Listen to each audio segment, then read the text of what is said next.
everyone, this video tutorial is for this awesome bag called the Louie Waist Pack by UhOh Creations. I really love this. It looks like it'll take you long to make, but truly it does not. And I know the video may seem like it's long, but I do talk a lot and I walk you through a lot of the steps, but I promise sewing it is really fairly fast. It's a great, if you need a gift, say tomorrow, it's a great bag to make today and you'll have it done in one day.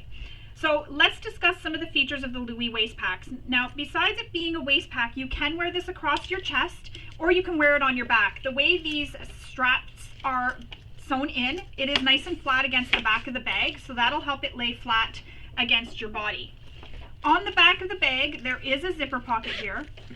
This is perfect for your phone or anything that you want secure because this zipper is against your body.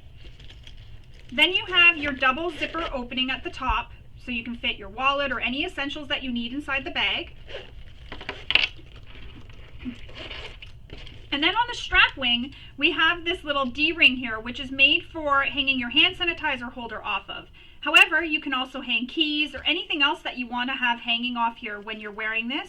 Something that you want to access quickly, you can just hang it off here. I like having the hand sanitizer holder here so I'm not fumbling through my bag trying to find it when my hands may be dirty. I like having it where it's on the exterior of the bag and easy to access.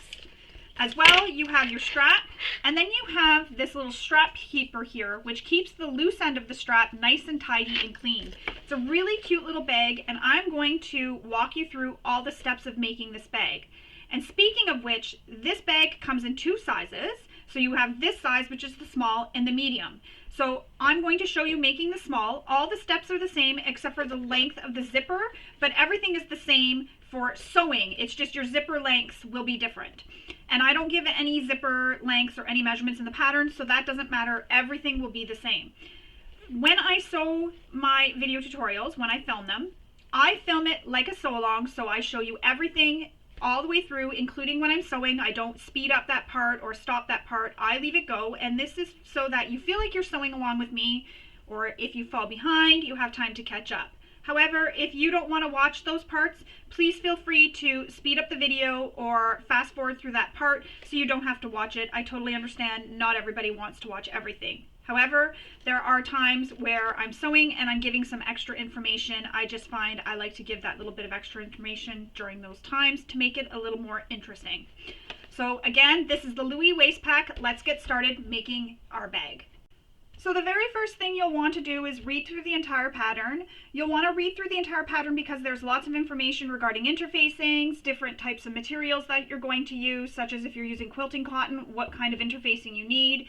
If you're using material like a canvas, faux leather, what sorts of interfacing you'll need for that. So you'll definitely want to read through the entire pattern to find out all that information. This pattern is designed for materials such as canvas, faux leather, vinyl, things like that that have a little bit more heavier weight than quilting cotton. So for this tutorial, normally I try to do my tutorials with all quilting cotton as much as I can. But for this tutorial, I am using a Rex faux leather. There is no interfacing on this, and it is thinner, so a domestic machine can definitely handle sewing through this. So I'm using a combination of Rex faux leather for the exterior and some quilting cotton for the lining. Once you've read through the entire pattern and you've chosen the materials you'll want to go ahead and cut out all the paper templates, then cut out your pattern pieces and interface them as per the instructions. Because I've gone ahead and read through the pattern, I've also cut all my zippers to length. I've made all my markings on all my pattern pieces. So you'll see right here, this zipper flange has all the marks that it needs. On the back of my main panel, I've made some marks. And I've also gone ahead and marked my center markings. And I mark what each pattern piece is so I know when I get to that step what pattern piece I need to grab. So for example, I put ZG. This means zipper gusset. So I'll know when I get to that step that this is the piece I need. And I've also gone ahead and made my binding. This is because part of the bag is bound. So I've gone ahead and made my binding, but you can use fold over elastic or pre-made binding. And I've cut my webbing to length. So now that we have that all done and we have everything interfaced and all our pattern pieces cut, we are ready to get sewing. Before we get sewing, I wanted to note that I do not give any pattern pieces, any measurements, or show any pattern pieces or have rulers or anything out on my table for my tutorials. And the reasons for this is, number one, it protects the designer and the pattern, and also number two, because Quite often I film during testing, and things change during testing, so sometimes the length can change or a measurement can change.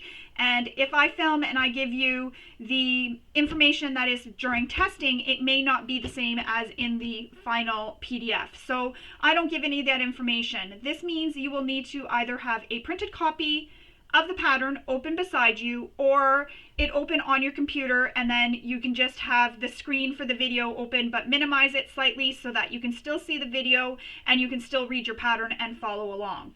So that is all the information. We are ready to get sewing. So for the first step, we need our back bottoms. So I'm just going to find mine here. So we need the back bottom and our zipper. And for my zippers, as I mentioned, I do have them cut, and I just clip them together so I don't lose them, because things do tend to fall off my table and sometimes I lose things. So there's my back zipper. So I'm just going to remove the tape that I put on it, if I can get it.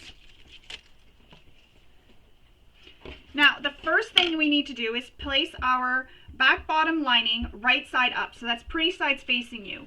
We're then going to take the zipper and we're going to center it and place it on top of the back lining, so the zipper will be right side up. So the wrong side of the zipper is against the pretty side of the back lining. You're going to pin it in place, and you want it so that the zipper head is closed to the left. So when you're closing your zipper, it goes to the left when it's closed. Now, this is a personal preference. You can have it closed the other way, and then when you go to put your top zipper on, you'll want to have the zipper also closing that same way, but that's just depending on how you're going to wear it if you do decide to wear this across your chest. Now we're going to baste this to the top edge using the seam allowance given in the pattern. So you're just basting, and you can use a longer stitch length for a basting stitch. And when you get to your zipper, you'll want to move the zipper pull out of the way. And the reason for this is where the zipper pull is, first, you don't want to hit it, but also it causes a bit of a wave in your zipper tape. So to help keep the zipper tape nice and straight, if you slide the zipper pull out of the way, that'll keep it nice and straight and you don't have that little bump where the zipper pull was.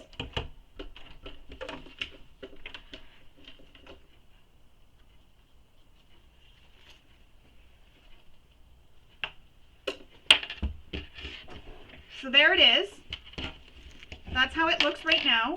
Now we're going to take the back bottom exterior, so your exterior piece, and we're going to place it right side down on top of the zipper. So you're creating a zipper sandwich, and you want to make sure the side edges all line up and your center marks line up. So line those all up.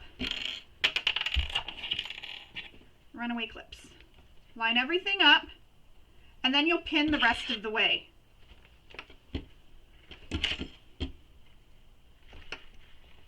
And again, when you get to that zipper pull, we'll move it out of the way so that we don't hit it, and also to help prevent that bump.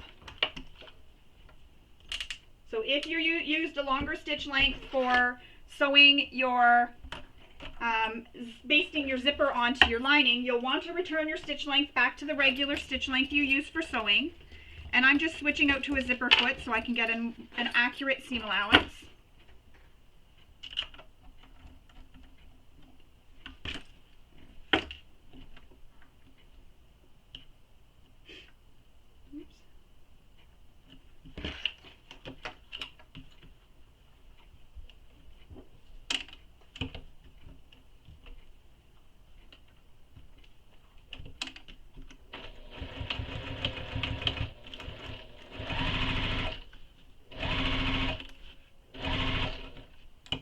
So there's my zipper pull that I'm approaching. I'm going to slide it out of the way.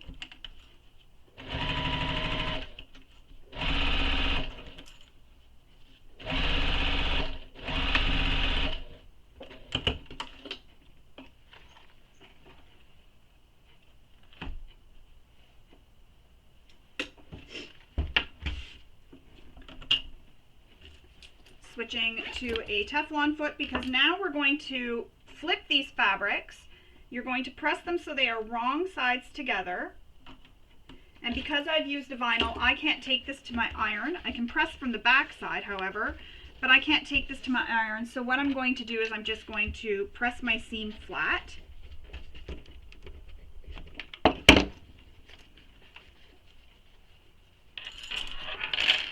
I'm just going to clip the bottom together. I find that also helps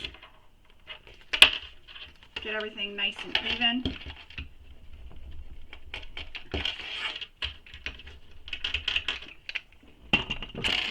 I always forget I have that thing, but it is handy. So now we're going to take these and we're going to top stitch below the zipper using the seam allowance given in the pattern.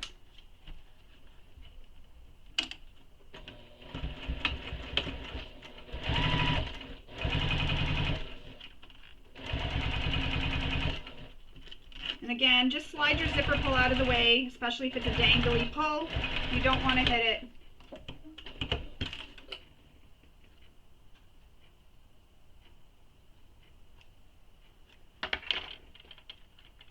Cut all your threads.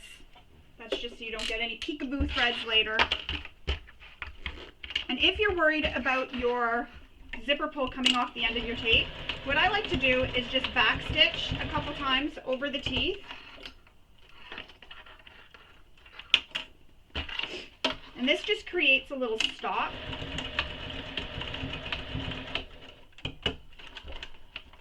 So that the zipper pull won't slide off accidentally. Oops.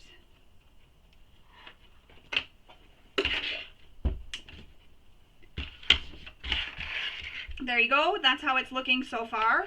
Now we need to take our back lining, so that's this piece here, and we're going to place it pretty sides up so it's facing you. And then we're going to take the piece with the zipper that we just attached to the zipper. I'm going to take these clips off. And we're going to place it right side up on top of the back lining. So it will be the back of the zipper, so the wrong side of the zipper against the right side of the back lining. And we're going to clip that in place. So get your center marks all lined up.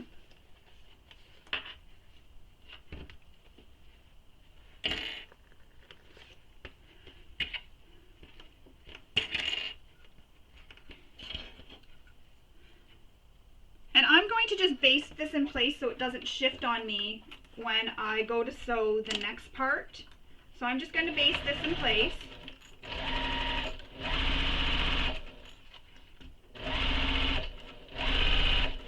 And again, I'm sliding my zipper pull out of the way.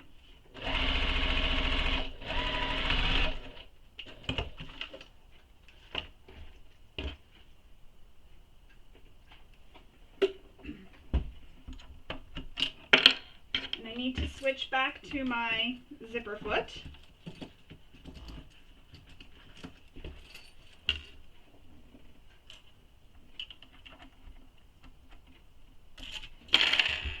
So now that we have that in place, the next step, so you don't have to baste that in place if you don't want, that was just an extra step that I did. But now we need our back top. So we're going to place this, so you have the piece with the zipper facing up. We're going to take our back top and place it so it is right sides against the right side of the zipper. Line up all your center marks and clip it in place. So I lined up the center and the sides and I'm just clipping in place, and now we're going to sew this with the seam allowance given in the pattern. And I just need to make an adjustment here.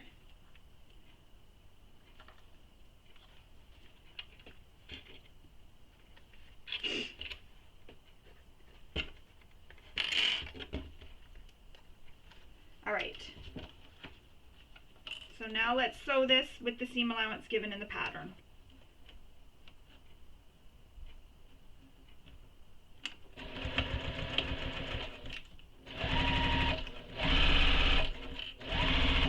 And here I'm coming up to my zipper pull again, and just sliding it out of the way.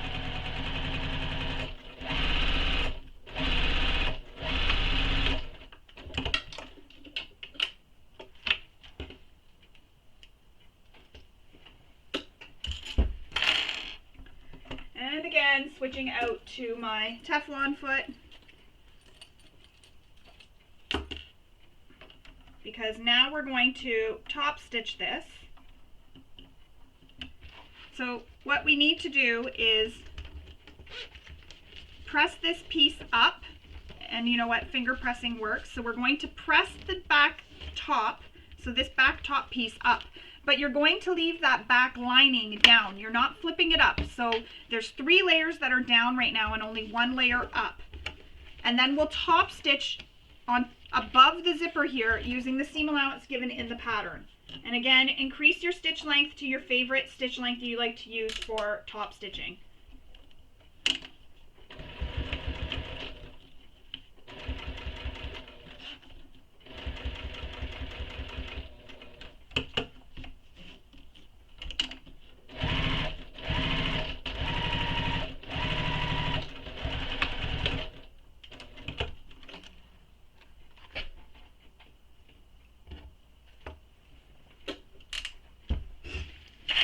And that's how that looks right now with the zipper attached. Now we're going to take our main pattern piece. However, as I mentioned, I don't show pattern pieces on my videos, so I will show you this with my main piece here that I have. So this is the main piece that I have. And what we're going to do is there's a line on your pattern piece, and you want to line that up with the center of your zipper. And what I'm going to do is I'm just going to add some clips. You want to place that on the center of your zipper.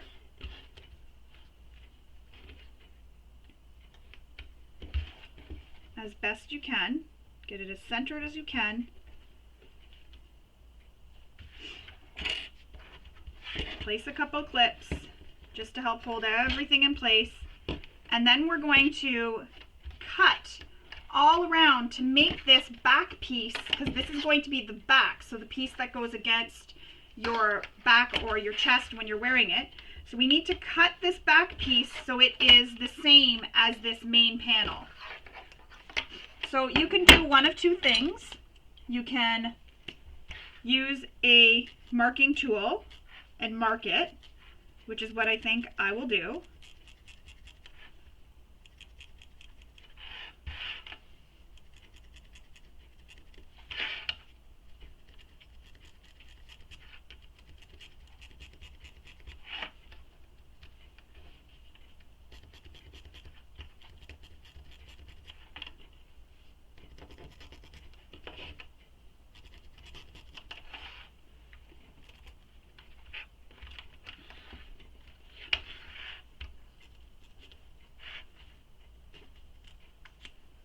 All right, remove all the clips, and then we will trim this, but I'm going to keep some clips on because there are 3 layers here, and I don't want anything shifting on me.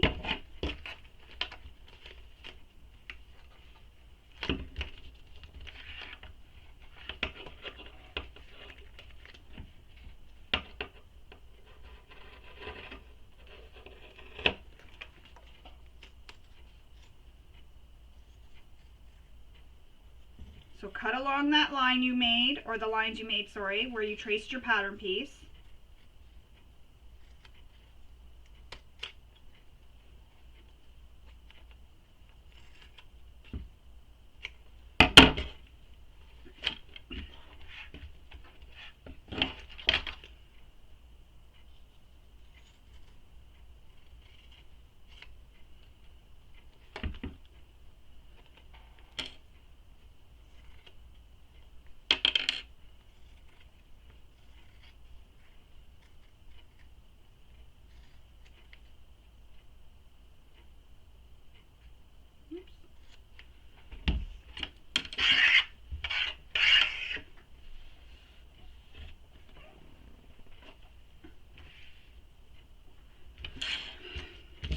And you can take your pattern piece again and you can just measure it and make sure that you cut it properly, which I did, except for right here. There's one little spot. Wouldn't be the end of the world if I didn't cut it. There we go. So So now we need to baste all these layers together.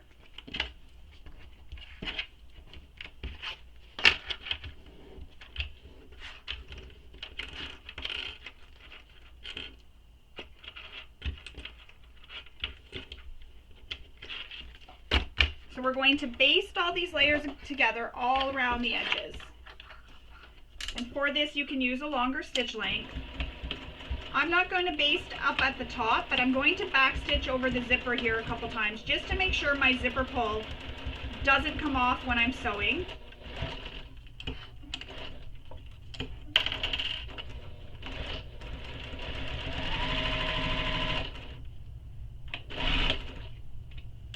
And what I like to do is start from one side and go around, and then come back on the other side and go back around, and this prevents any shifting.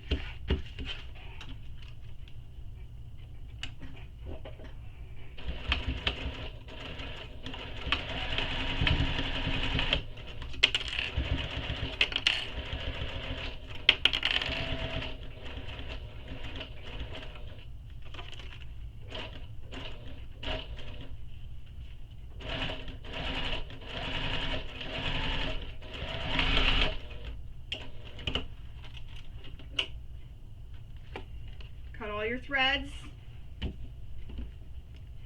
And as I mentioned, there's no fabric up here at the top, so I didn't bother stitching up there, but there it is. Now you have your little pocket all sewn and your zipper attached. So we're going to put this to the side. If you want, you can write on this that this is the back. You'll want to make note that this is your back piece. So this is the piece, again, that's against your body when you wear it. So make a note for that so that you know. Next, before we're moving on to the gusset, your main front, if you want, you can add some embellishments. So you can add a little handmade tag. You can add, actually, I'll grab a little handmade tag and I will add one. Just because it's fun. So find the center. I just fold it in half like this. And then I think where that line is where I'm going to place this.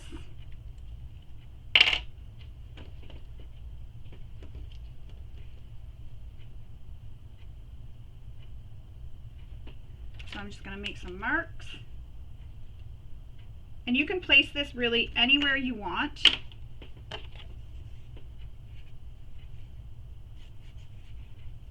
And I always use interfacing behind just for some extra stability.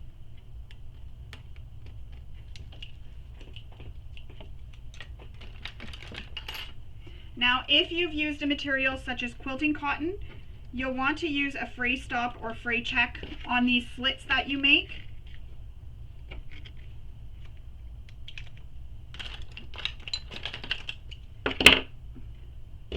Just make sure that my handmade label isn't going to be upside down. Excuse me. Add my little piece of interfacing. I didn't cut that slit far enough. There we go. Then I just use my pliers to turn it.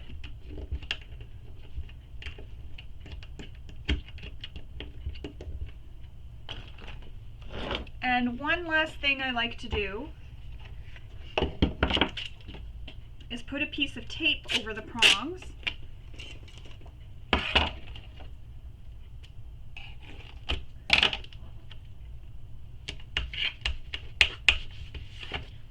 And that's how that looks right now with the little handmade label. And I like that because that's the front of the bag.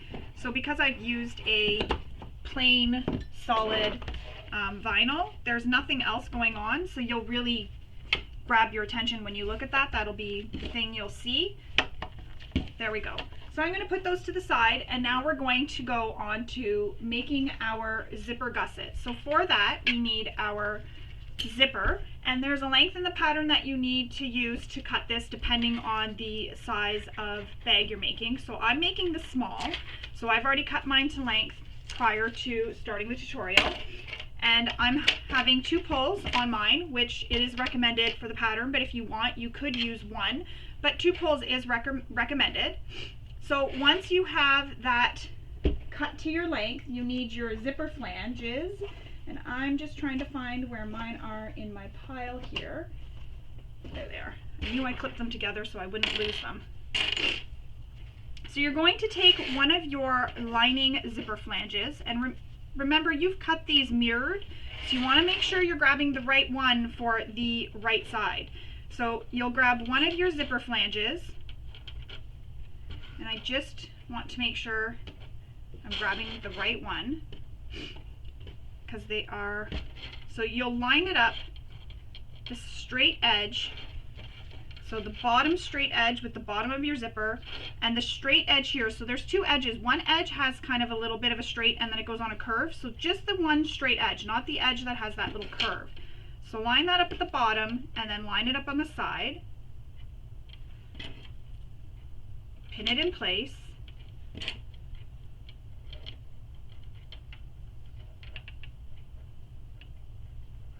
And what I'm going to do here is I'm just going to baste this, but I'm not going to baste past where this little dot is. So I'm just going to baste just here on the side.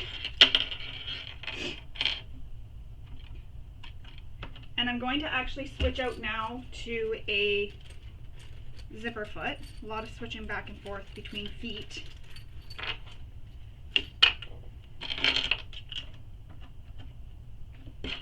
So I just want to baste my zipper flange, and I'll show you where I basted it. I don't go quite all the way up the side, but just enough to hold this in place so that I can attach the exterior. And I know this isn't in the pattern, but I just like to do this. It just makes it easier for me and one less thing to hold.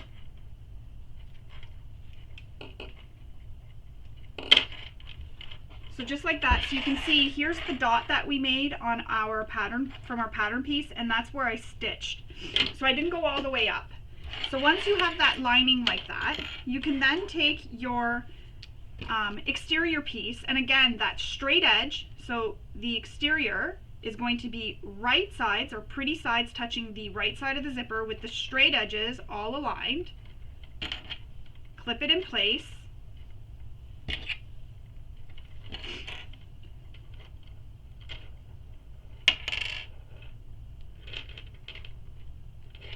And here's where we need to pay special attention to what we're doing, because there's a marking that you made again on that zipper flange.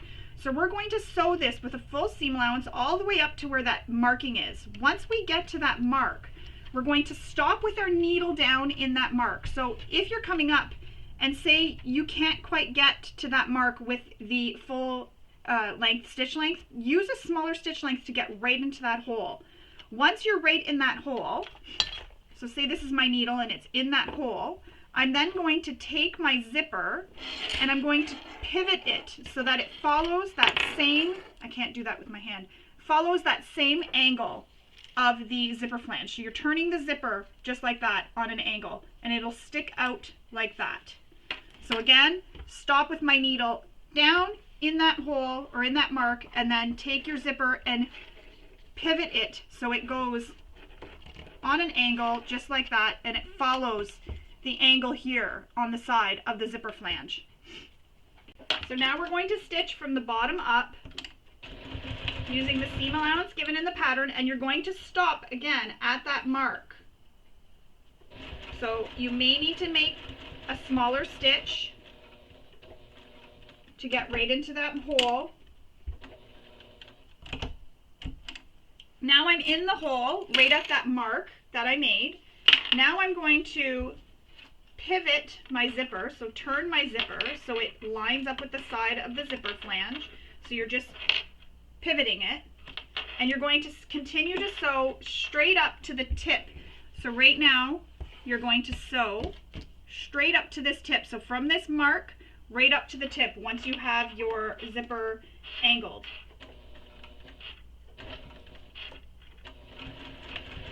And if you feel comfortable, you can use a stiletto to help hold that.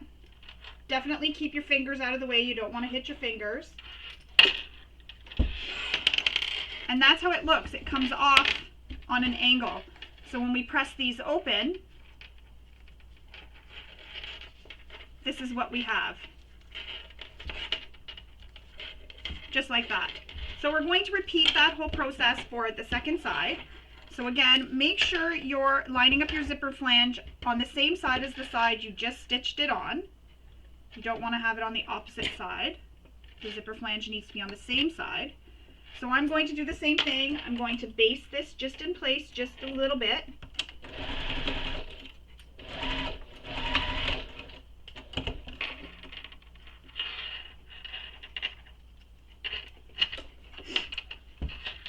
So now we need to attach our exterior. So we're going to line everything up, clip everything in place again.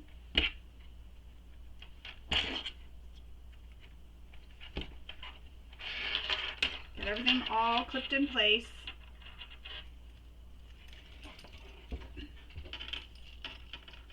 And this time I'm starting a little bit differently because I have a hard time, I don't have the marking on the opposite side of my bed of my machine. So I'm going to actually start at the tip. So I'm going to angle my zipper.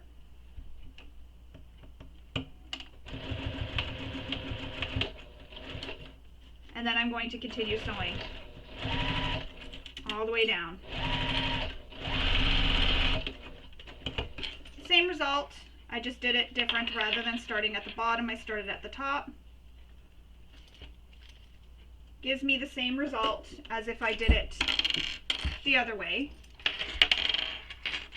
So there it is. That's how that one looks. Now we need to finger press these flanges away from the zipper and top stitch through all the layers. So I'm just going to pull these and everything will line up, and the nice thing about it is this seam allowance here will line up with the seam allowance or the sides here, so you won't have anything extra sticking out. Clip it all. I'm using lots of clips.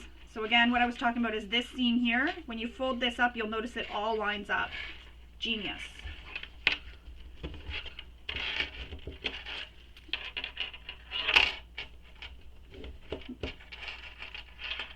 If you've used quilting cotton and you feel like you want to take this to your iron and give it a good press, please do so. Just pause the video, go do that, then you can pick up right where we are.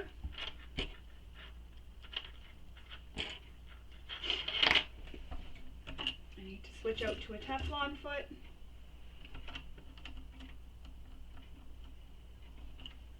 Alright, so now we're going to top stitch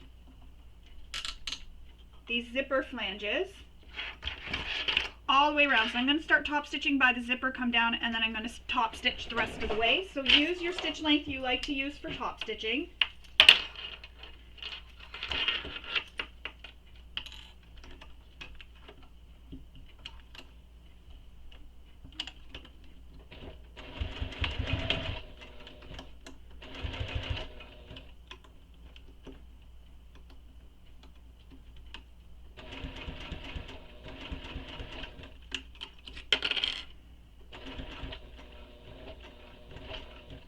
So I'm up at that corner. Now I'm going to pivot. And I'm just going to continue basting, following the shape of the zipper flange.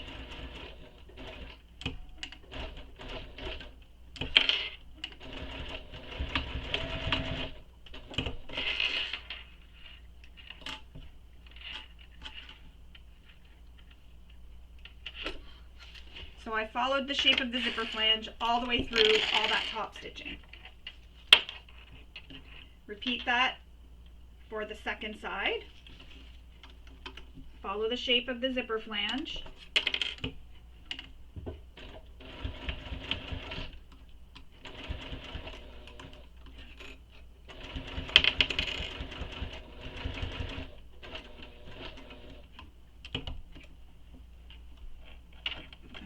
Clips back on before I pivot this. This bind just helps me hold when I get closer to the smaller areas.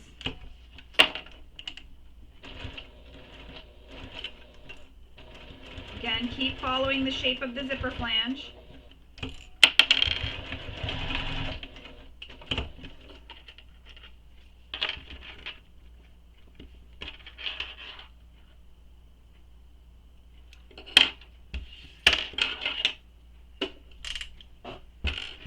there we have it.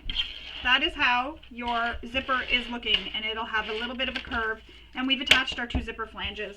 I know when I first saw that the zipper flanges were on the zipper and I saw the pieces, I was like, oh my goodness, I don't know if I'm going to be able to do that. But they're really super easy, as you just saw. Next, we need to take our zipper gussets, so exterior and lining, and we're going to lay the exterior gusset right side up, then place the zipper right side down. And the part of the zipper that you're going to be aligning with your zipper gusset is the side without the zipper flanges. So the raw edge of the zipper is what you're lining up here. So I'm going to line up my sides.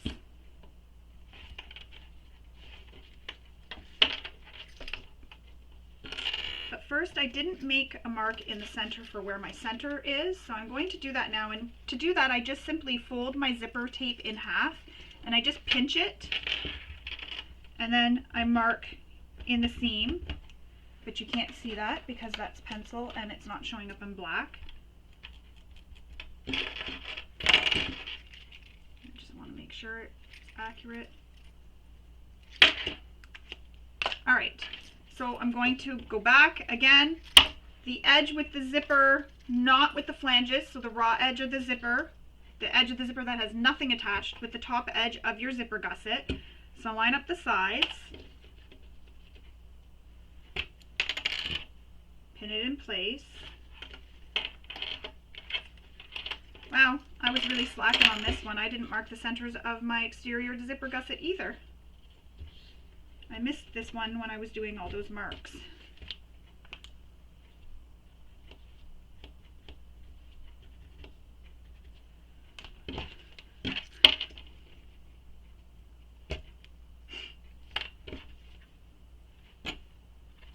All right. Finally, we can move on. Pin it in place, so line up those center markings and those side markings and then pin it in place. And the same thing when we were sewing that zipper to the back lining and back top and everything, you're going to want to move your zipper pulls out of the way, because as you can see, there's a little bump here where those zipper pulls are. So when we get to that, we'll move the zipper pulls out of the way so that helps keep the zipper tape nice and flat, so that we don't end up with any wavy zippers or anything like that.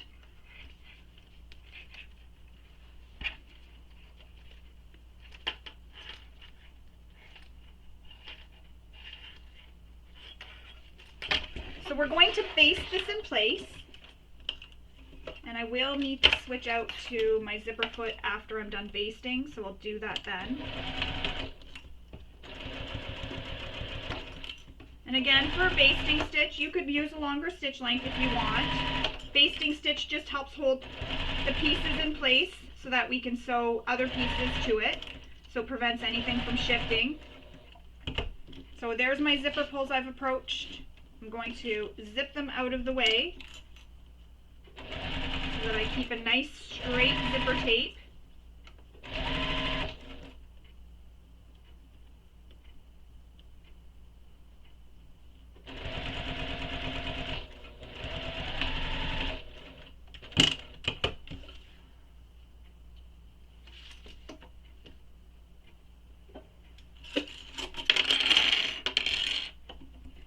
Change it to my zipper foot now because I know that's what I need to do next.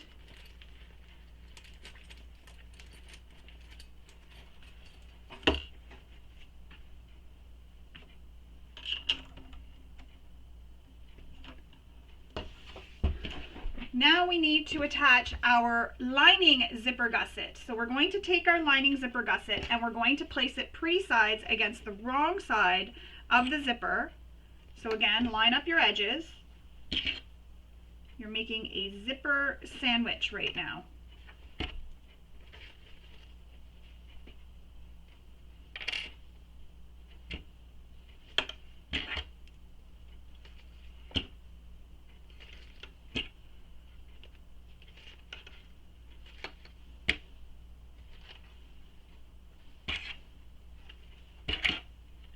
Now we're going to sew this with the seam allowance given in the pattern.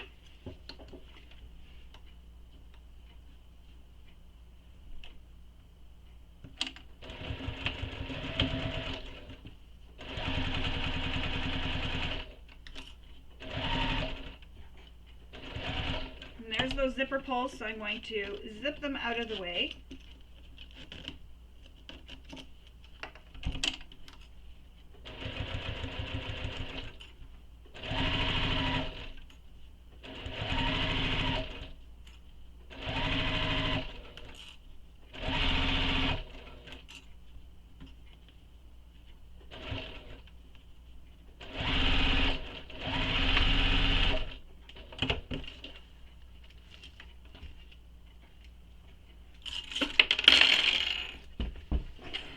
There we go. We have our lining and exterior zipper gussets attached. Now we need to press them so that they are wrong sides together. So flip them so they are away from each other, or towards each other, but wrong sides together.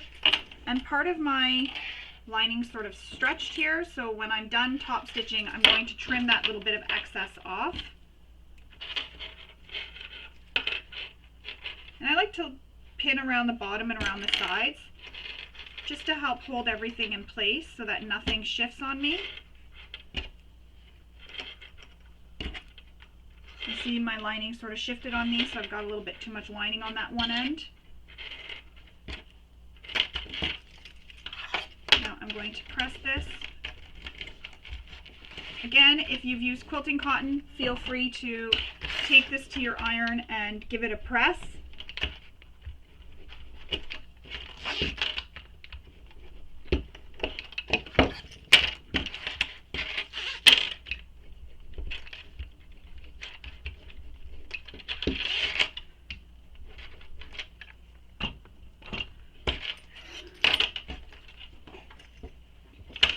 Now we're going to top stitch this using the seam allowance given in the pattern, and we're going to go all the way around everything.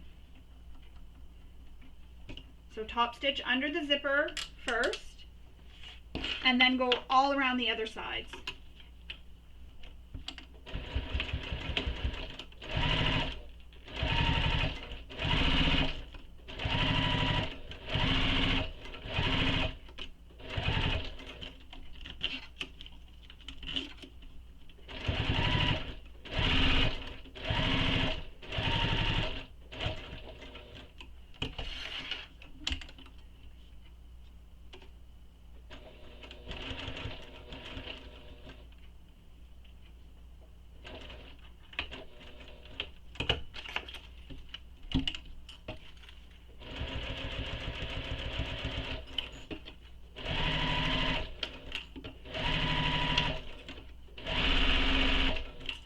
Now you can do what I did for the back exterior here. Stop, sew halfway, then backstitch, and then come back over. But this one didn't shift as much on me, I don't find, so I just went ahead and kept going. But sometimes the fabrics like to shift on you. And then that little extra piece of lining that's not flush with the exterior, I'm just trimming it off.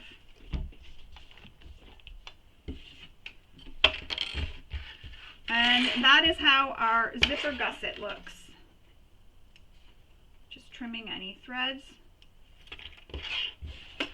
And that is how our zipper gusset looks. So we have our zipper flanges and then our zipper gussets.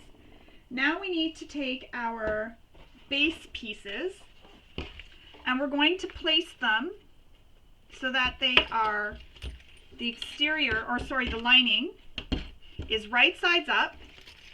And we're going to place the constructed zipper gusset right side up as well on top so that the linings are touching. And your zipper gusset should be the same width as your base. If it's not and it's a bit wider, that's okay. What you could do is just trim your gusset this side so that it is the same width. If it's not, that means if it's smaller, that means your seam allowance somewhere was not correct. So you may want to, unfortunately, go back and fix that. So line up that one side. And then you place your exterior right side down. However, I'm going to baste this in place first so that it doesn't shift on me.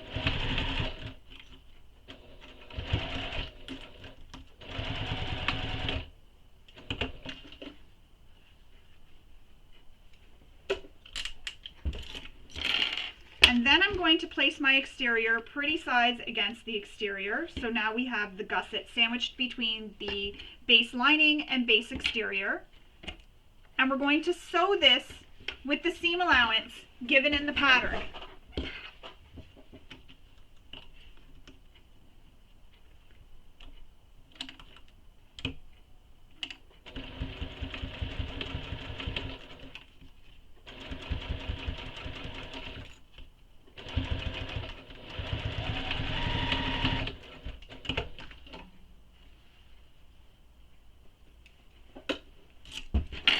Now we're going to press the base exterior and lining away from the zipper gusset. So first I'm going to press this and then press this side.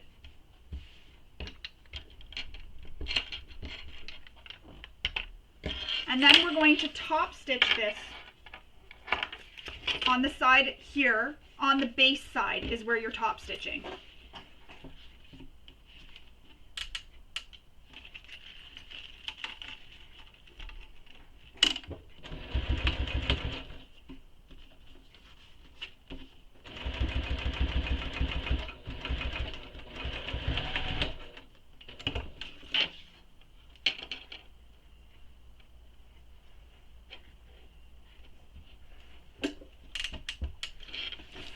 Now we're going to repeat that whole process for the other side of the gusset. This time it's going to be a little bit tricky because we're going to have a ring that we are creating.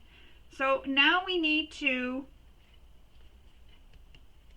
line up the sides again. So placing the linings together, just like that. I'm going to take this and baste it in place, again, just so nothing shifts on me.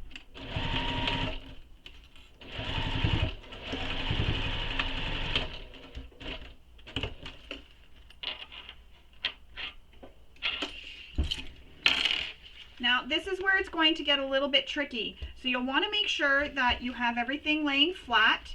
Then you're going to take your exterior and bring it up over to your lining, to where you attached it, on the other side, so that it's lining and exterior with the gusset sandwiched in between. So the exterior base is against the exterior gusset. So that's how it's going to look. You're going to sew this with a full seam allowance.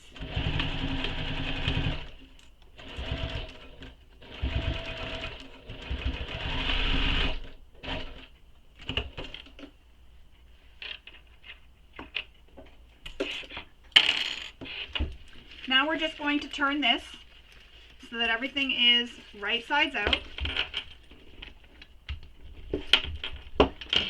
Press it. And then again top stitch this. And when I top stitch, because I don't have a free arm and because it is a circle, even with a free arm you wouldn't be able to do it, I turn it so it is lining side against the bed of my machine. And I stitch that way.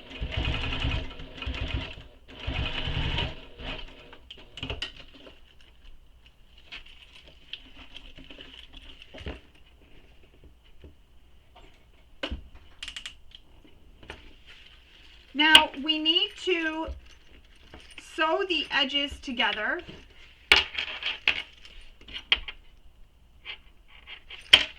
These long edges. So I'm just pinning them in place.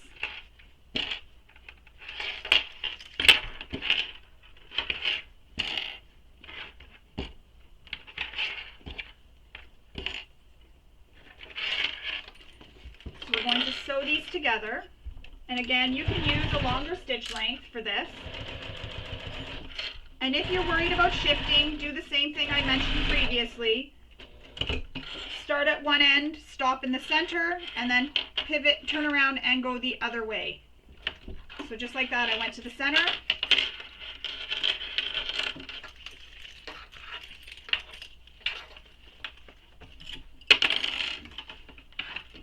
I gotta get it on my machine here. Fighting me. There we go.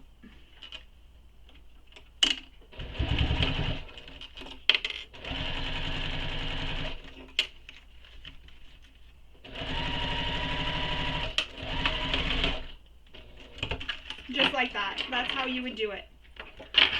So start at one end, stop when you get to the middle, back stitch, then again go back to the other end, start and back stitch when you get to the center. And that'll just prevent anything from shifting. That'll make sure everything stays lined up nice and even.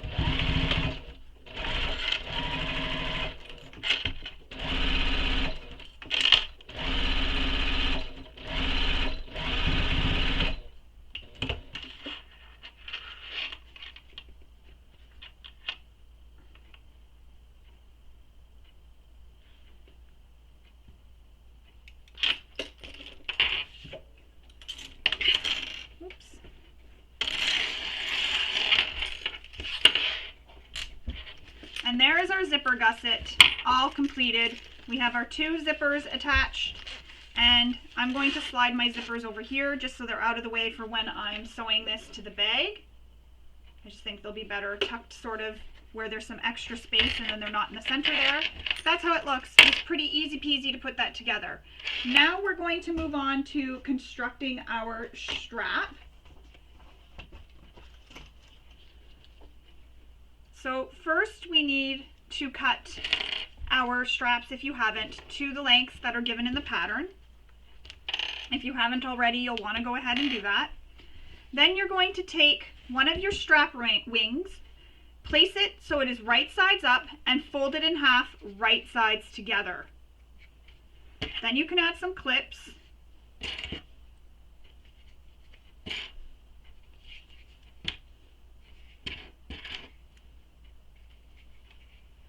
Now the next step is to take the longer strap and you're going to place it inside, and there's a marking you need to make on the strap for how far out it's going to stick. So you'll want to read in the pattern to see how far out that's going to stick, and I made the mark so that I can see it. And it's going to stick out this side that's curved. And you want it right against the fold here. So I've placed it in and I'm pushing it right against this fold.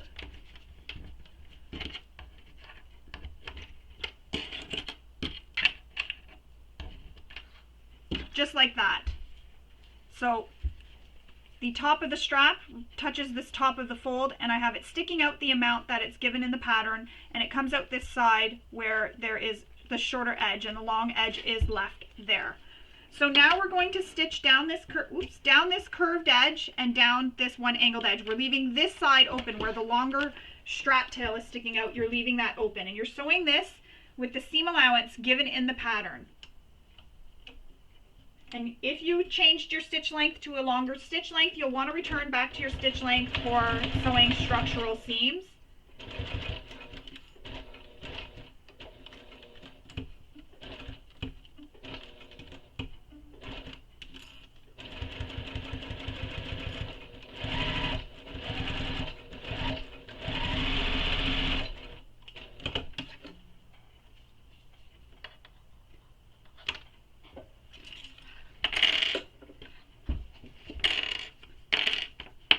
Now we're going to turn the strap wing right side out, and you're not trimming this webbing, so don't trim that.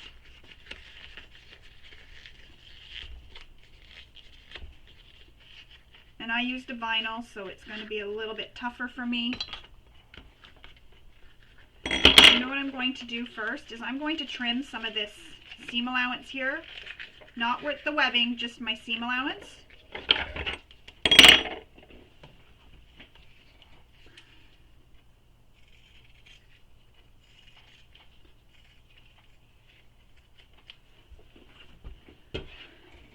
Just so I can get a nice turned wing.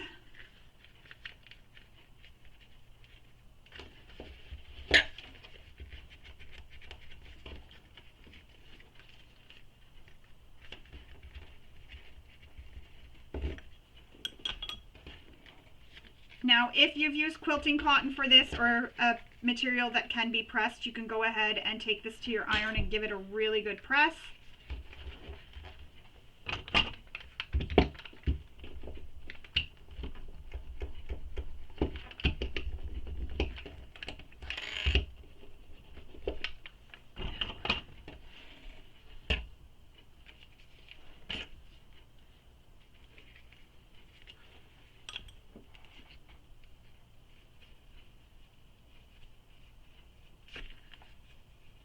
And I'm just using my turning tool to poke out any little corners that need to be poked out.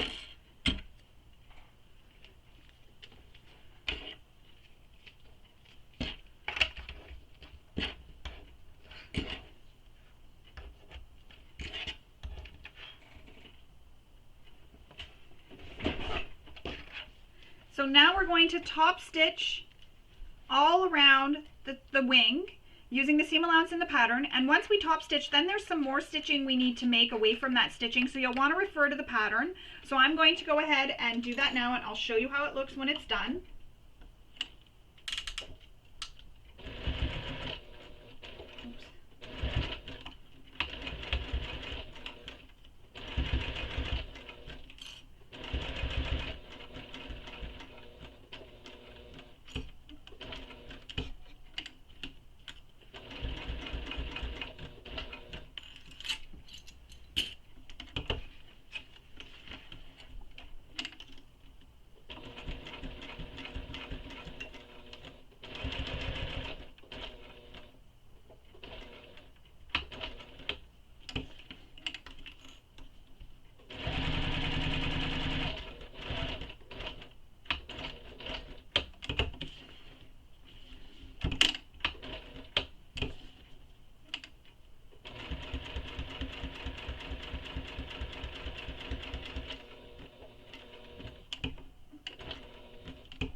And that's how it'll look once it's all stitched. So I'm just going to try to get it so you can see.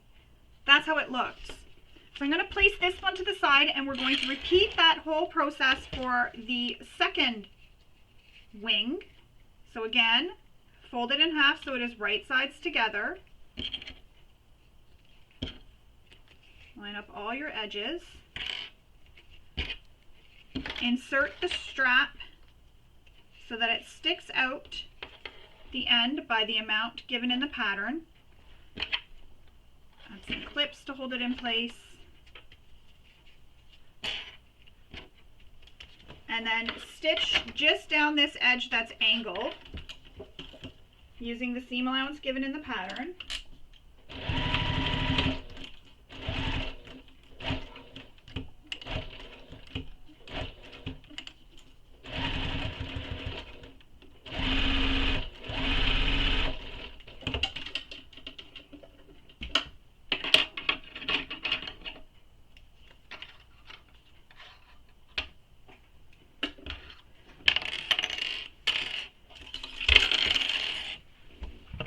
I'm just going to trim because I don't like all the extra bulk here, especially in this little curved corner.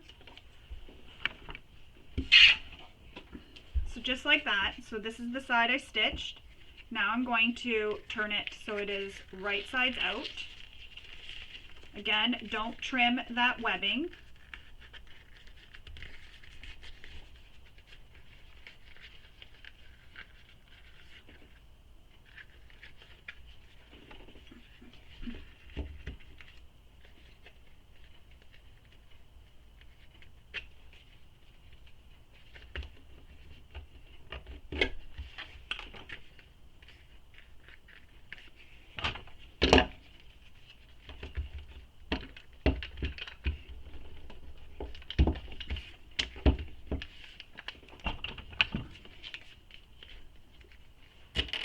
Pin it or press it, and then we're going to do the top stitching and that same stitching I did on the other wing.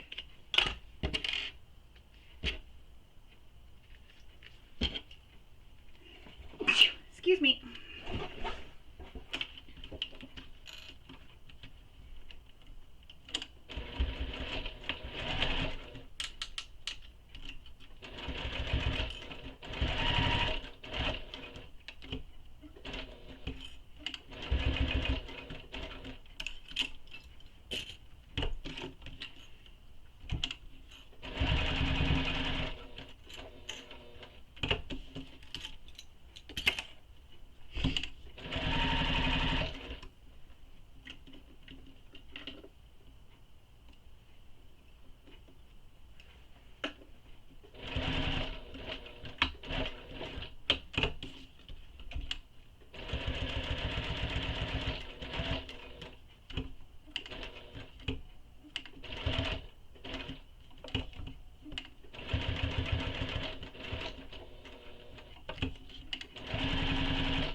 And you'll want to make sure the amount of stitching you do inside here on your zipper or your wing, just trying to think of the name, is the same amount that you're doing on the second one as well.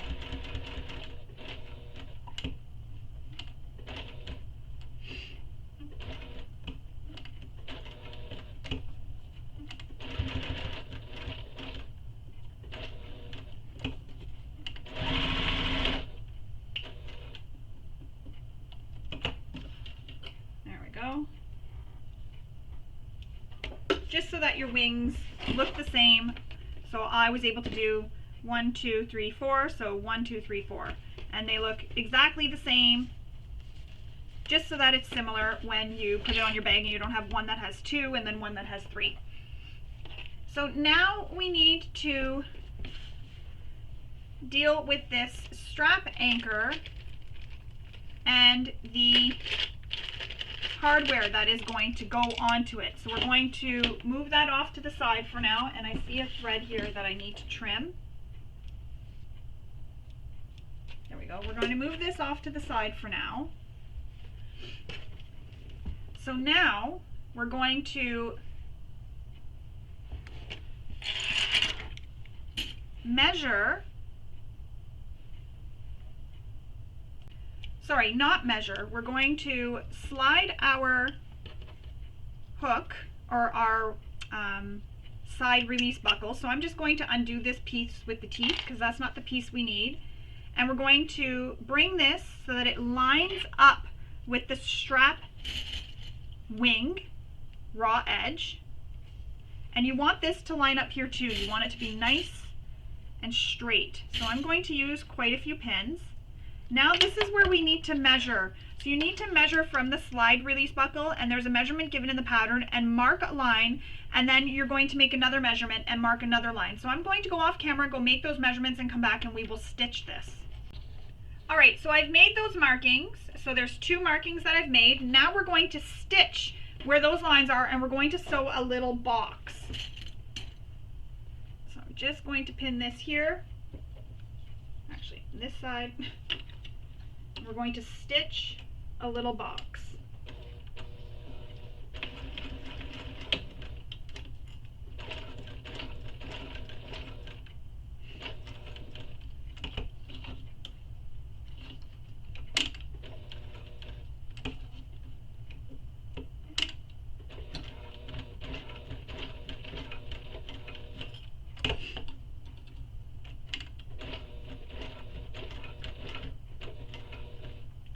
to back stitch at this line here a couple times just for some extra reinforcement.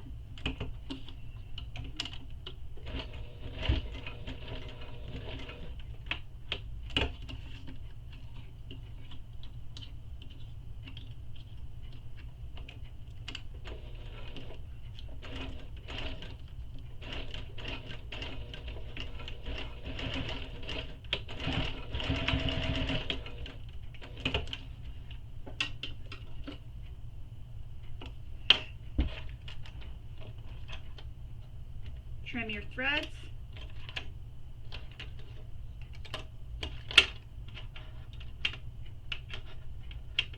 Oh,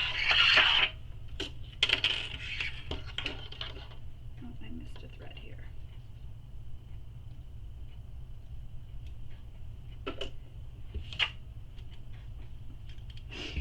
There we go. Now we need to undo these little clips that I have here, and we're going to slip on our D-ring all the way so it hits that stitching line we made.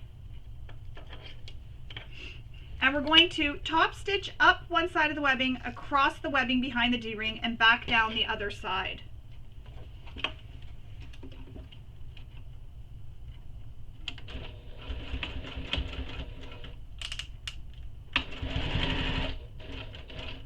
So get as close to the D-ring as you can. And again, I'm going to back stitch right here behind this D-ring, just for extra security.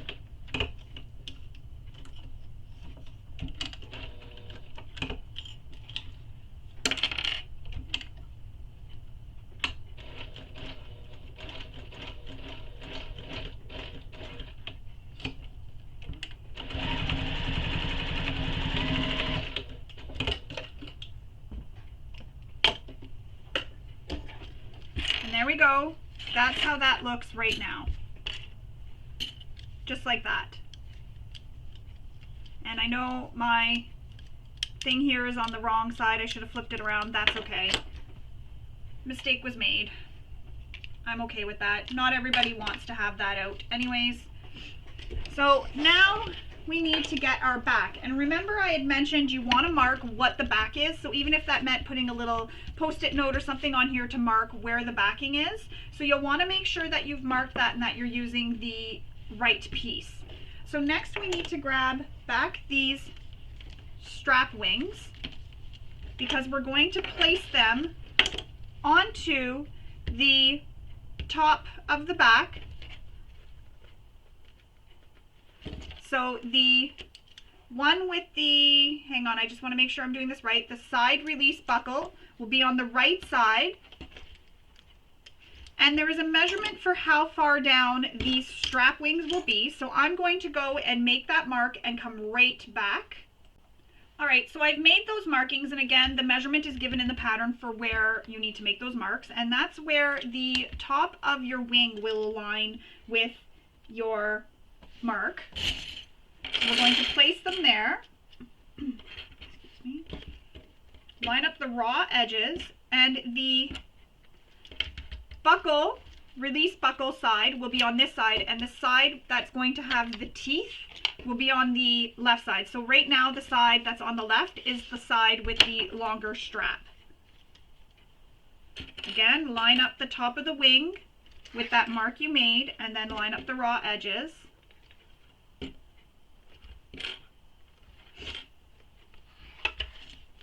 Now I'm going to kind of just roll this up so that in the next few steps it's not completely in my way, just like that. So now we're going to sew these both in place, or baste them both in place, sorry, on the sides.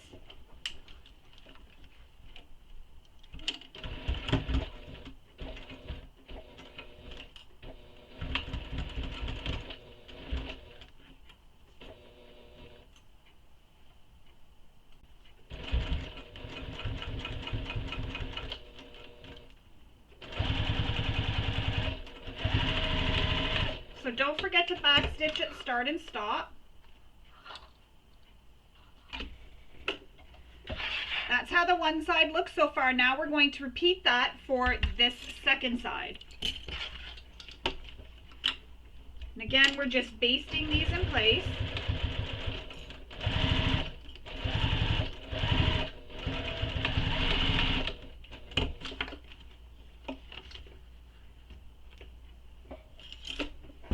And that's how the second side looks when it's basted in place. And again, I messed up. I put my buckle on wrong. I should have had it flipped. That's okay. It doesn't matter. Now that'll just be against your body instead. So there it is. Now we're going to move on with making our bag, or final construction of our bag.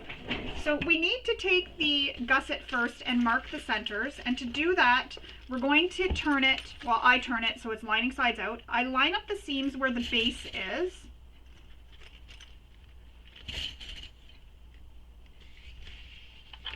and then I just fold it in half and I just press it all around.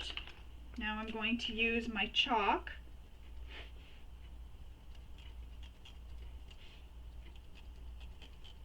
Normally I would use pencil within the seam allowance, but I've used darker fabric so the pencil won't show.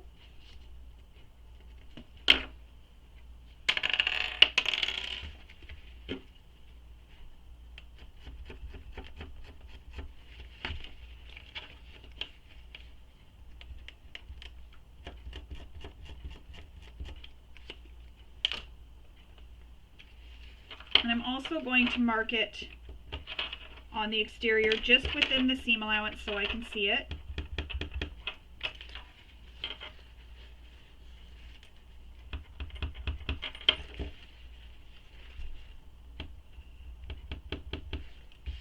Oops. So now we're going to take the exterior front, and you want to make sure it's the front, so the one that I attached my little label to, and make sure you've got markings on this. So there was markings from the pattern piece that you had to make on this, so you'll want to make those markings and your center markings. We're going to take the gusset, and with it inside out, we're going to place it on top of the front, and you're going to line up the top center markings on the gusset with the front lining markings. And this is where you're going to line up the zipper raw edge with the exterior. So not the fabric, it's the zipper that is lined up with the exterior. We're going to pin it in place, lining up those center markings. And then where your zipper gusset and your base meet, that's where you're lining up with that line that you made from the main panel pattern piece. So line that up, get everything clipped in place.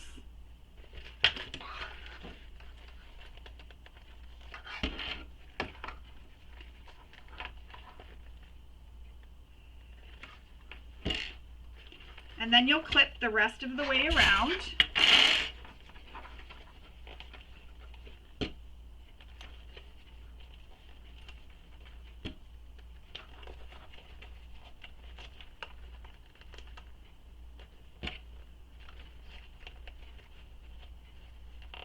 And if you find it easier, you can do this with your zipper open. That might make it a little bit easier for you.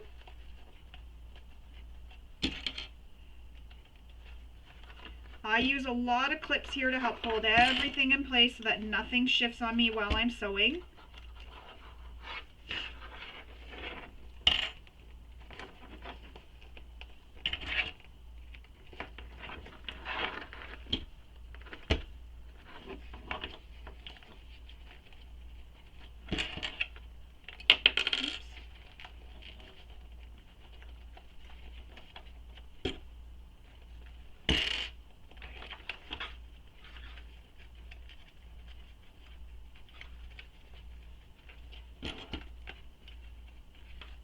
And this will feel a little bit tight, but that's okay.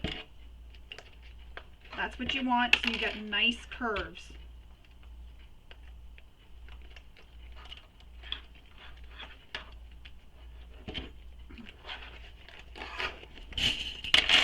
I'm taking my time pinning and lining everything up. Now you can make little snips along your curves if you want. I don't snip into my zippers, so I'll only make snips here along the bottom curves.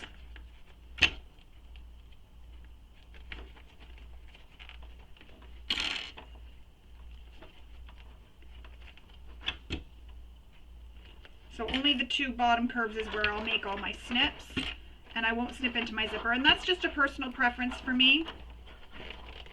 Do what you feel most comfortable doing. Just make sure you use your favorite method for sealing your zipper once you've snipped into it so that it doesn't fray.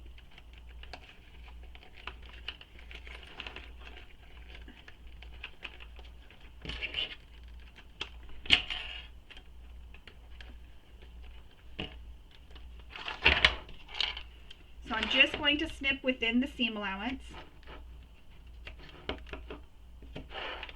And what this snipping does in the curves is it helps spread out the fabric as you sew around. So it'll open it up and allow it to spread, so you'll get more of a nice clean curve because the fabric has some of that extra space to move for you. And again, if you want, you can snip into the seam allowance on your zipper tape. I don't like to snip my zipper tape, so I'm not going to. Now I'm going to stitch this all the way around, easing the curves and doing this with a full seam allowance. And again, if you want, you can definitely stitch this with your zipper open, whatever you prefer and whatever is the easiest for you.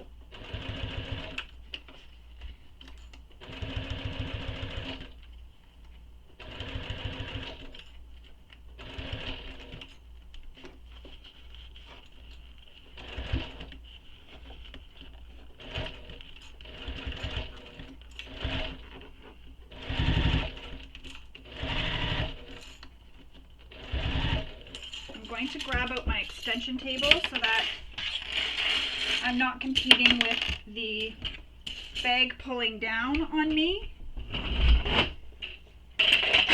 Oops, sorry if that was loud. This will just hold my bag flat and it won't droop down. When I'm at the zipper, I find that that will pull my zipper and I don't want that pulling. Also, I need to switch to a zipper foot here because I need to get closer to the zipper.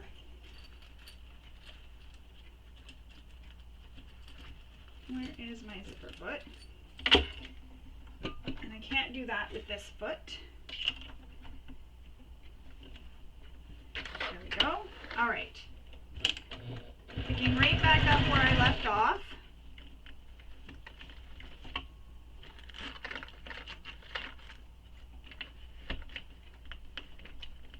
You may find it helpful to use a stiletto.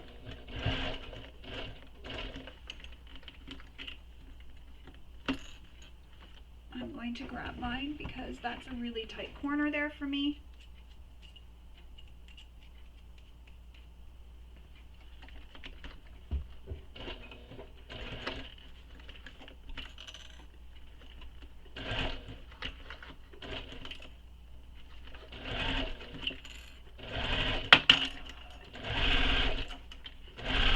Sometimes I find my stiletto just gets more in the way than it helps, so I don't use it as much, but here it's really helping.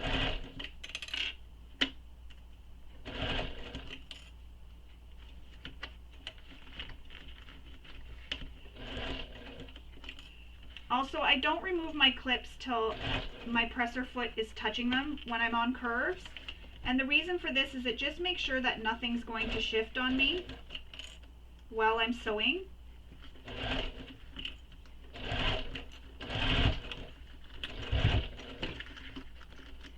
And I'm just being mindful of my zipper pulls because they are dangly.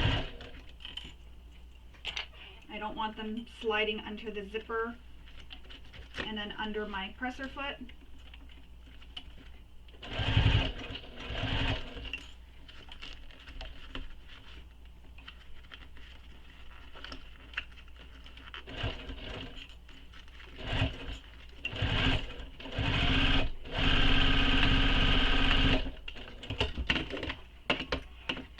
you want to snip all your threads.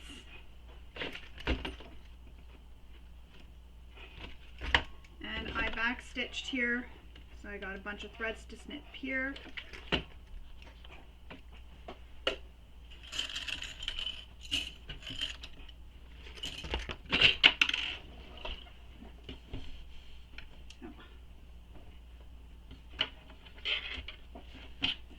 Alright, so that's how it's looking so far.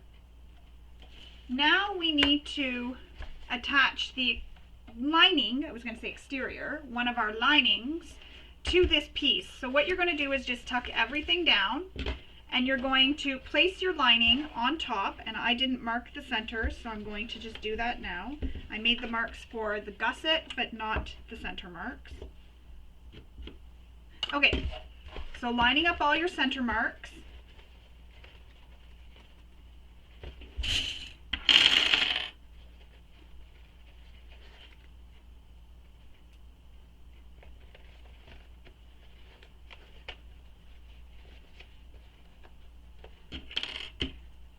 Just pinning that in place. Line up this gusset mark.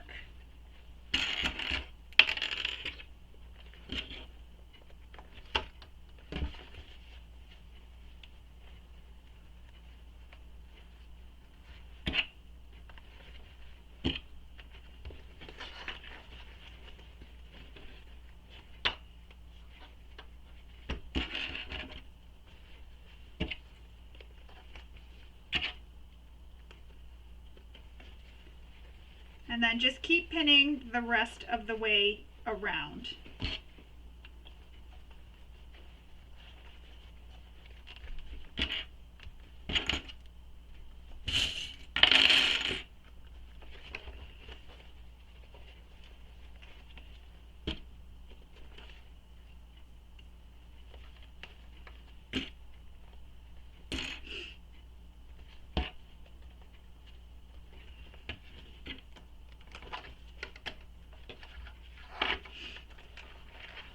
And again, you may find this easier if your zipper is open, so whichever you prefer to do.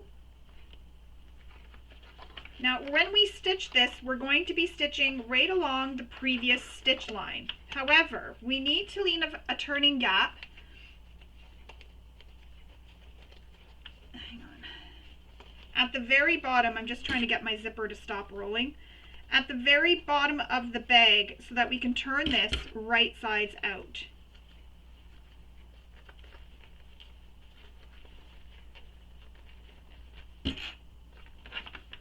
My zipper wants to roll on me, and I don't want it to do that because you'll see that in the finished bag.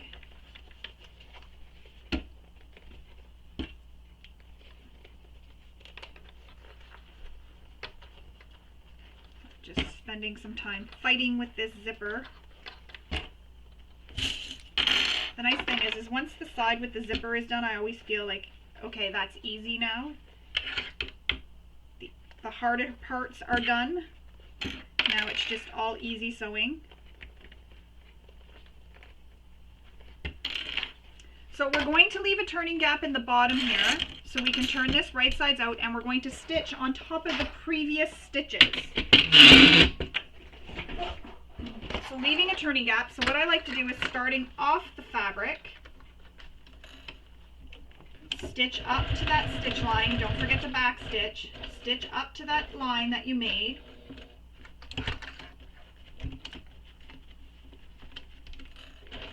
And I like to back stitch in those corners just for some extra reinforcement, especially because we'll be turning the bag right sides out. And just take your time to go right on top of that previous stitching.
just using my finger to make sure my zipper is out of the way as best I can.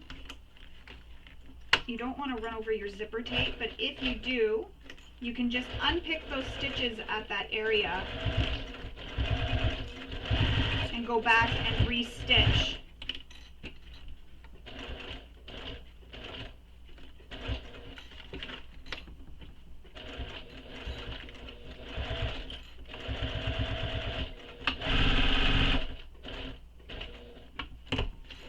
And now I'm going to turn and sew right off my fabric. And that just makes a nice turning gap for us. And I think I might have stitched over my zipper up here, so I'm just going to reach in and feel. Yeah, I think I did. Or did I? Hang on, we'll find out. Yeah, I accidentally, so I did that here. I stitched over my zipper teeth, so I have to unpick that corner and re-stitch it because I accidentally stitched over the teeth and I caught them in that seam. I was hoping I hadn't, but I did. So you just unpick a bit beyond the curve.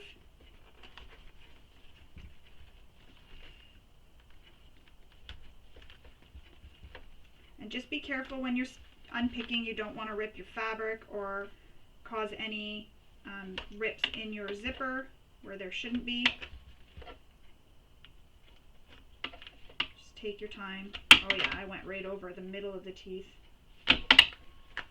So I'm just unpicking, so as you can see, I've unstitched that corner. And you'll want to make sure you remove any loose threads because these threads sometimes poke through and you can see them in the finished bag. So I always make sure there's a thread sticking out on the lining side and a thread sticking out on the exterior so I know that those loose pieces are not poking through my bag. Now, as you can see, I've unstitched this corner. I'm going to repin it, making sure everything is nice and flat.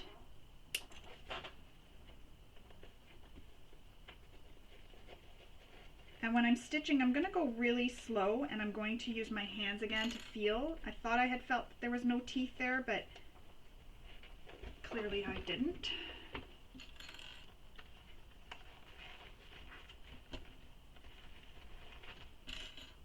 Super easy fix anytime this happens to you. There's been times where I've stitched over it 2 times and I had to go back and redo it. So now where I've unpicked just beyond it, I'm going to go over those stitches right on top and I'm going to back stitch, and that's going to help lock in those previous stitches so it doesn't unstitch. So just back stitch.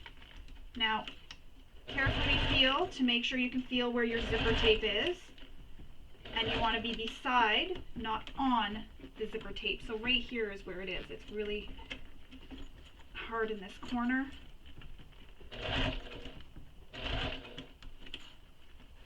I should be stitching on top of the exterior, but if I can get this basted down for now, I can flip over and re-stitch. So now I know my stitching is going to be off in this corner. It's going to be much wider. So now I'm going to flip it over because I have this all sewn here. So I know the lining is sewn to the exterior. I can sort of shift this around inside. And now I'm going to stitch right on top of those previous stitches from when we attached the gusset to the exterior.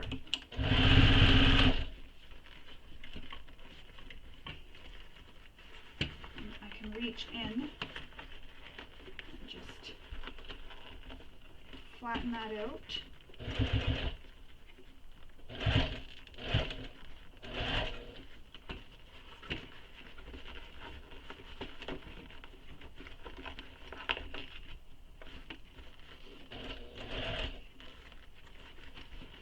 Here's hoping all this work is worth it and it doesn't hit the teeth a second time like has happened to me in the past.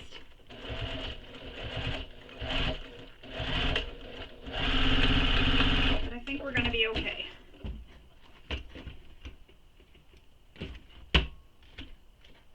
Now I'm going to check the other side, which I should have done first. Let's see how that one looks.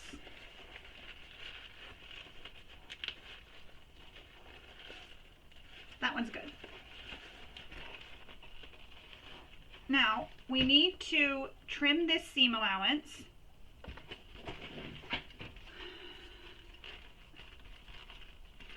And we're not trimming the seam allowance where the zipper tape is, just the bottom curves here is where you're trimming.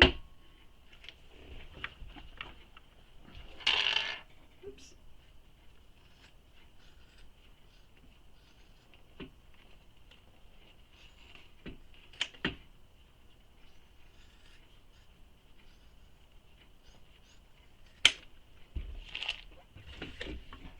So I've trimmed those bottom curves. And now we're going to turn it right sides out.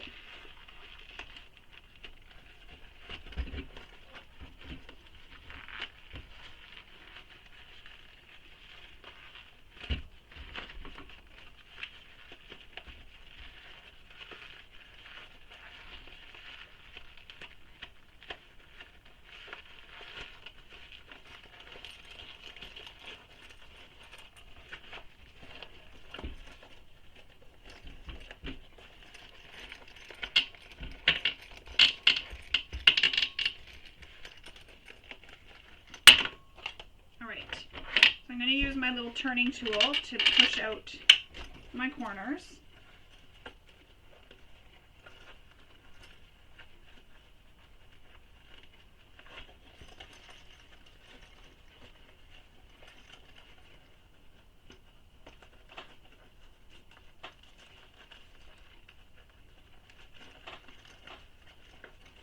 And now, once we have this all pushed out and you're satisfied with how it looks, we're going to top stitch. However, we're not top stitching around the entire exterior.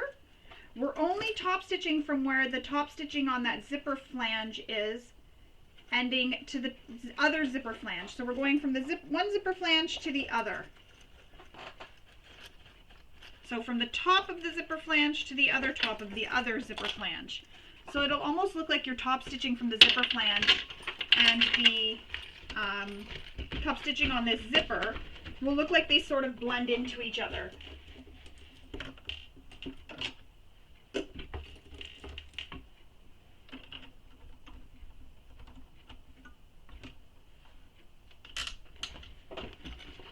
So again, we're stitching from the top of the zipper flange all the way around to the top of the other zipper flange. I'm just going to squeeze this in there.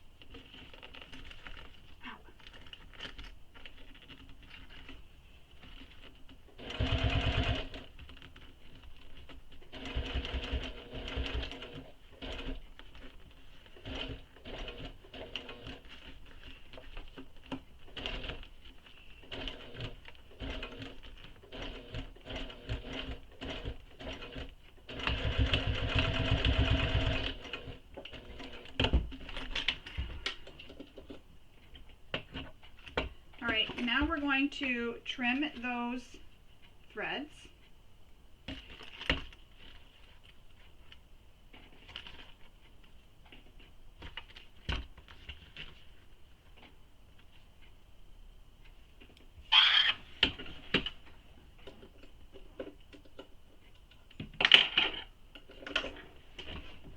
Everything's falling all over the floor. I don't think I've hit the garbage once.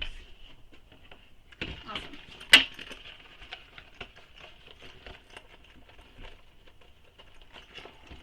So that's how that's looking so far. I'm going to just move this out of the way.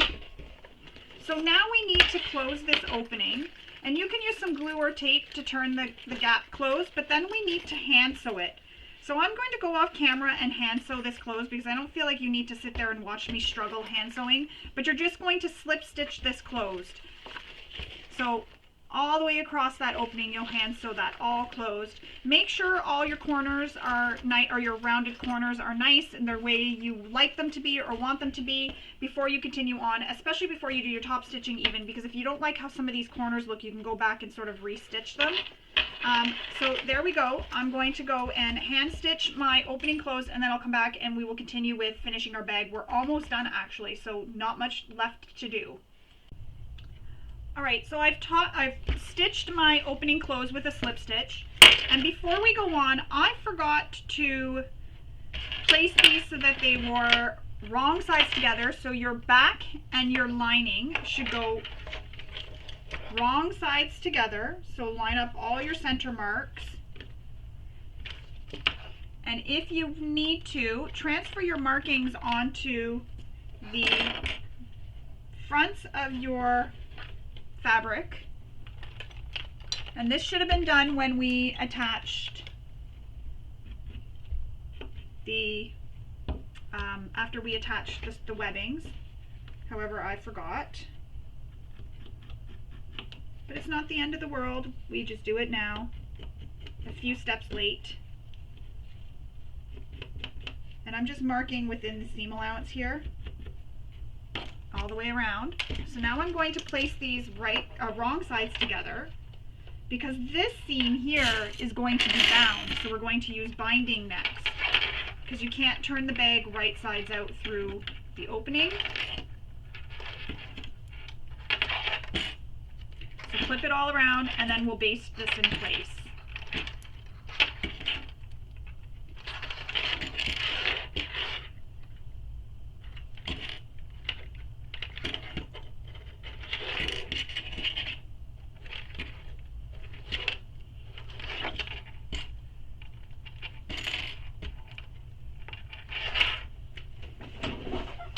I'm going to use my extension table here again.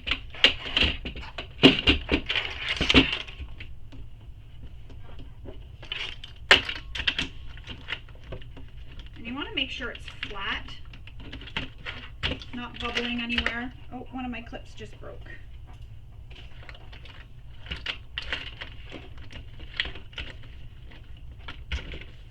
Alright, so we're going to stitch all the way around, basting this completely in place.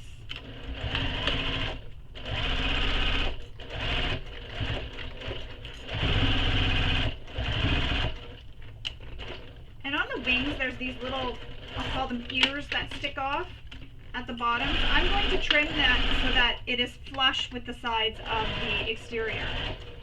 Make sure your D-ring is out of the way.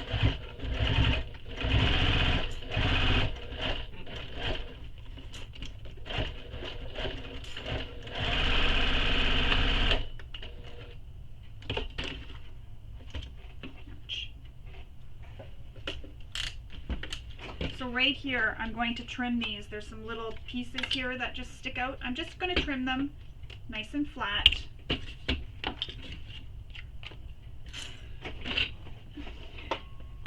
Now we need to attach this exterior back piece to the exterior front piece.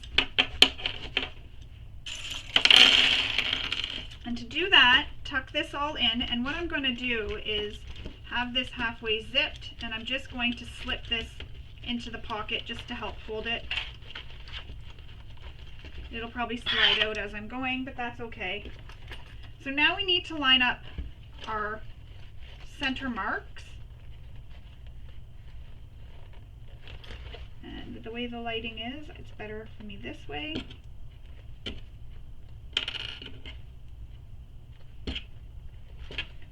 So your center marks, and then you'll want to do your gusset marks.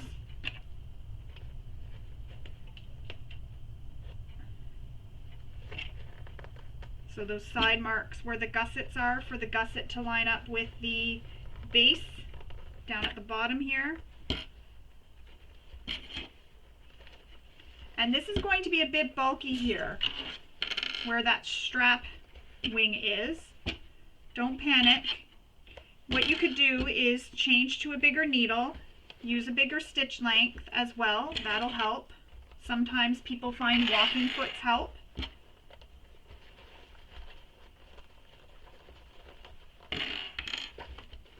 forgot I have to do this side.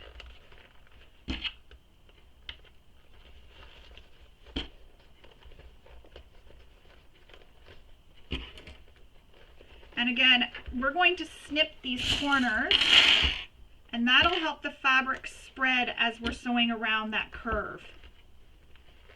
Just keep everything all lined up nicely and neatly.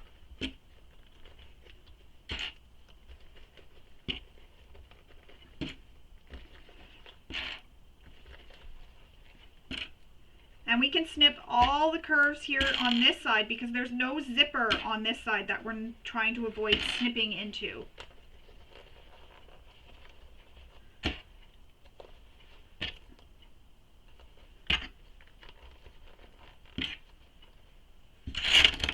And I'm going to sew this so that the piece that we sewed already, so the front piece is going to be facing me and the back piece is going to be against the bed of my machine. Just want to get this corner lined up a little bit more.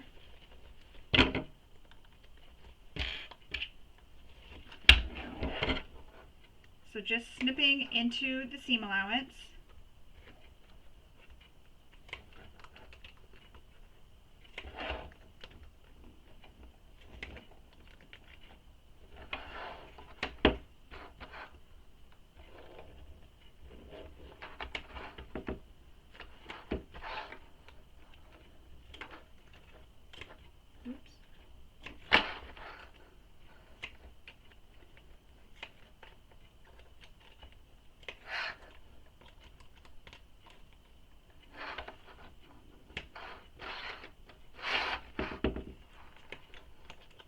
I'm just going all the way around, making my snips. It's hard to use my scissors because it hits my finger, which I have injured.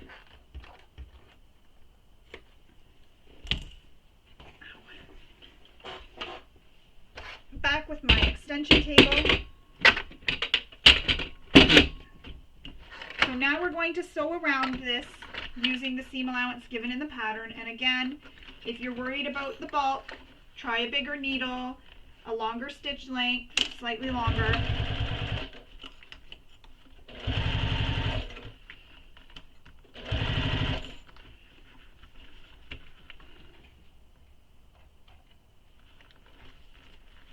And don't forget, if you have dangly zippers, they could dangle over in your way, so just be cautious of those.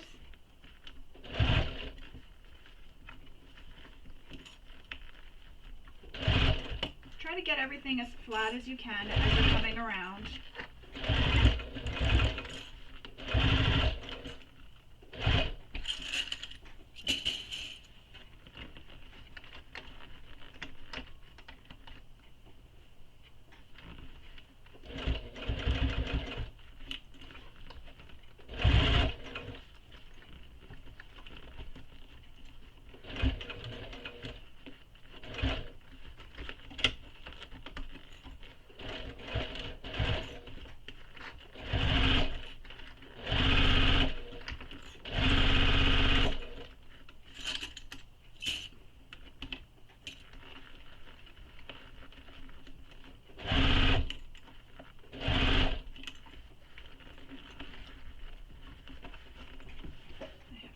This because I can feel that D-ring there and I don't want to hit it.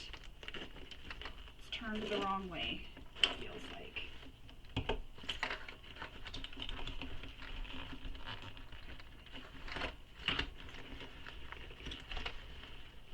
Yeah, I gotta get it turned this way.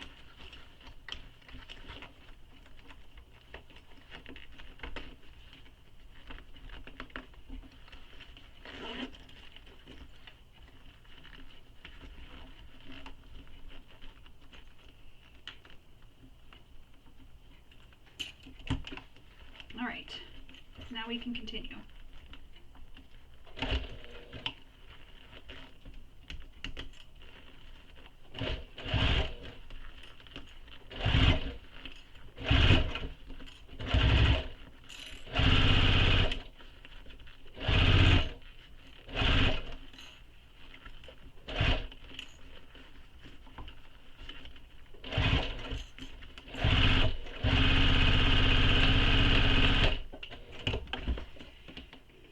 your threads.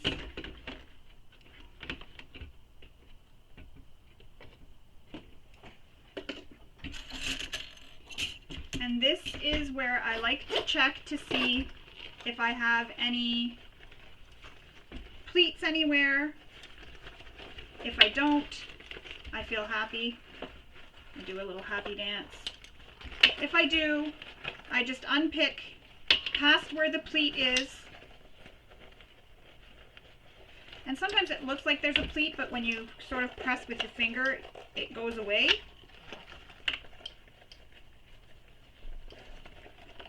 So that's how that looks.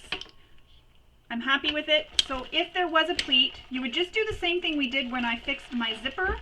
Unpick a little bit past where the pleat is, pick a little bit before and after the pleat, then you'll pin it again and re-sew, but make sure when you're sewing you back stitch over the previous stitches to lock those stitches in. Now we're going to do the binding. This is the final stage. Now for binding, Tara did link in the video a little tutorial I have for binding. I'm going to show you my method here that I use for binding. There's no right or wrong way. Whatever way you are comfortable with using, use that method. Some people prefer fold over elastic. Some people prefer using pre-made bias tape, which I often will use now if I happen to find it and it's a pretty good price. I will buy it and use it. It's just easier and I don't have to make binding. However, for this tutorial, I didn't have a long enough piece of bias fold tape, so I needed to make my own. Just trimming all my threads. I like to trim all the threads. And I'm going to just trim my corners just a wee little bit. And I know that sounds crazy, but it helps reduce some of the bulk in that corner, especially when I'm attaching binding. I get a more accurate corner.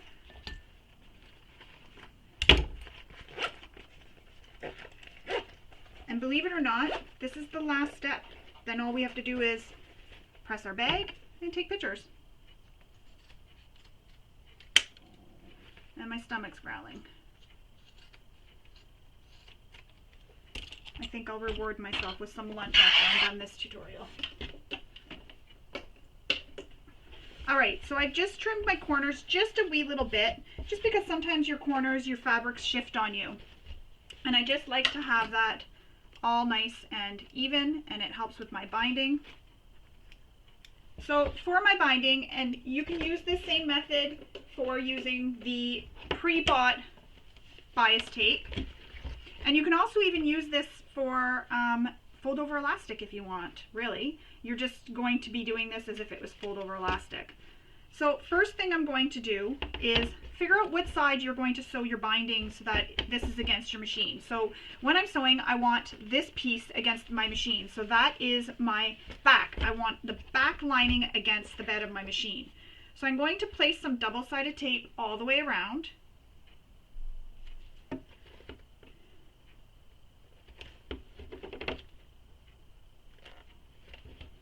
So all the way around the bag.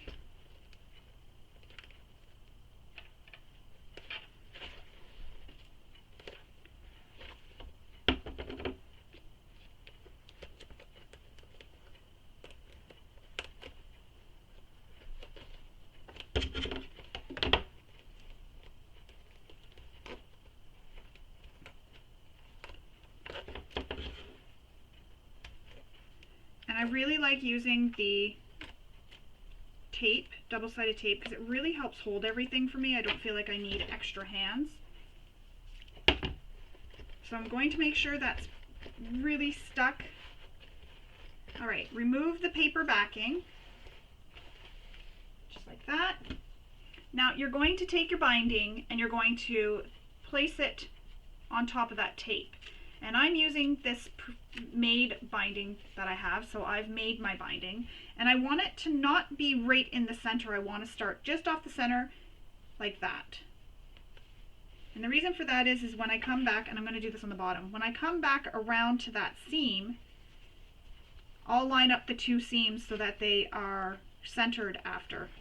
And I'm just going to keep placing my binding all the way around, pressing it against the tape, and the seam, the middle seam of the binding is going against the seam of the bag.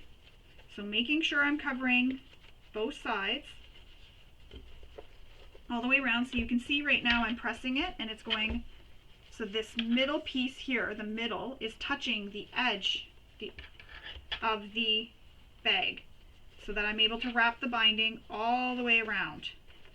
And I'm covering up all those raw edges that we have.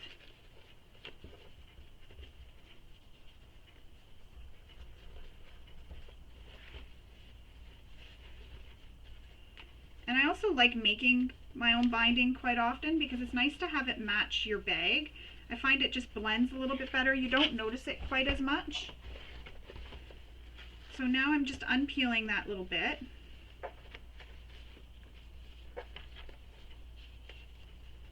And this is where it's kind of tricky what I do. You could trim this. So trim that one piece and just leave it and then fold this one over. You fold this back on itself and you'll have no raw edges. However, I'm going to open mine up. I'm just going to trim this one just a wee little bit. Just drop that. So the end here, the one that's on the top, not the one that's on the bottom, I'm just going to fold it under so that it tucks that raw edge in. And then I'm going to refold my binding back on the original fold lines, just like that. Then I'm going to take this other binding here and add some double-sided tape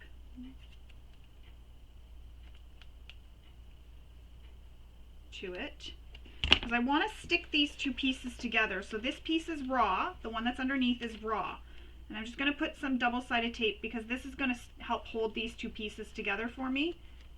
That double-sided tape didn't do anything. There we go. So I'm going to open this up and making sure that these are flat. Oh, it's sticking to my nail. This tape likes to stick to everything else but what you're trying to make it stick to. So I know it's hard to see, but I'm opening them up flat, pulling them together so that I'm going to fold them back on that original fold that I did when I first made this binding. So you can see it's all tucked in when I continue pushing it around. And if you're finding that it's not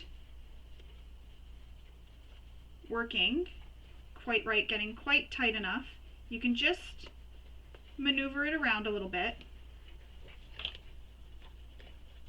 You're just tucking one under the other so that there's no raw edges showing whatsoever.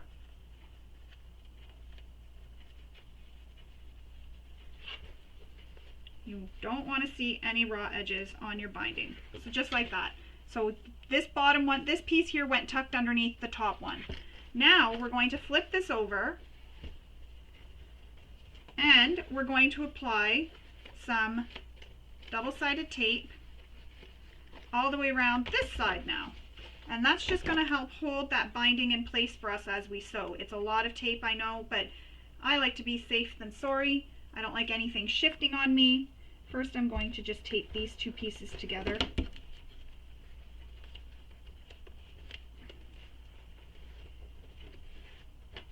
There we go. And once we get this in place, we're going to sew this down, turn our bags right side out. We are done. Oh, sorry, we're not done. Shoot. We have a strap keeper to add. I totally forgot about that. I just thought about the straps. We have to add the straps. We have to add the buckle. Shoot. I didn't mean to say we were done.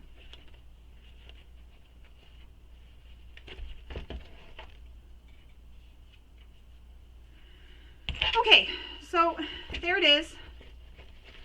I'm going to just press the tape down, and then I'm going to, fold it. That backing didn't want to come off. Fold it over to the other side.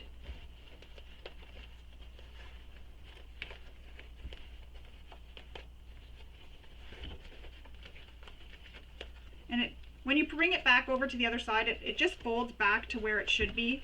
It's kind of nice. It just Goes right over.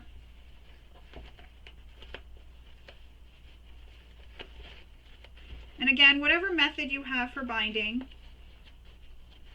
use that method if you're more comfortable with it. There's no right or wrong way.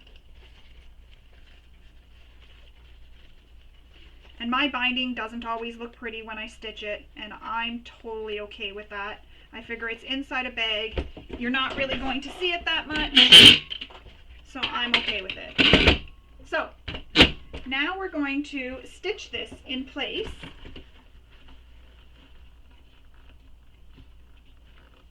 All the way around.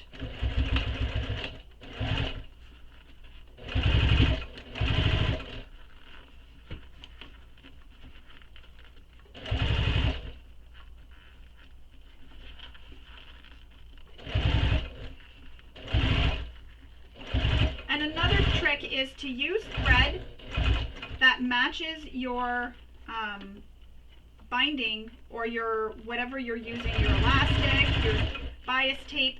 Use a thread that'll match, and that'll blend it so you don't see your stitching quite as much.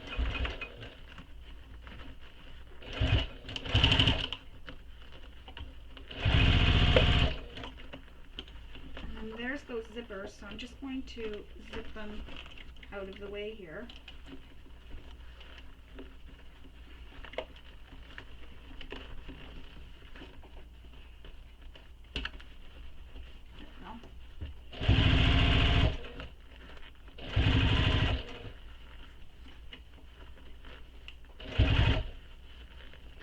And if you need, hand crank where these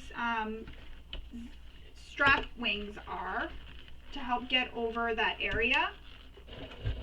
If you're finding your machine is really struggling. Just hand crank over it. The nice thing about the fact that there's no interfacing in this bag is that there's not a whole lot of extra bulk that you're really competing with, and especially if you've used some thinner materials. So most of the stitching you'll have, all of the stitching except for maybe that one area that I was just mentioning, you'll be able to sew no problem. So you just want to check your binding. Make sure you caught it all the way around. If you didn't, you can just go over the little areas that you didn't catch it. And again, my binding is not 100% perfect, but I'm happy with it. Unzip your zipper, and this is where I said we were done, but we're not. I totally forgot. There's some stuff we still need to do. Push out where your binding is. And the nice thing about the binding too is it'll act like a bit of a skeleton. It'll help give the bag a little bit of shape in the back here. Try to push it out as best you can.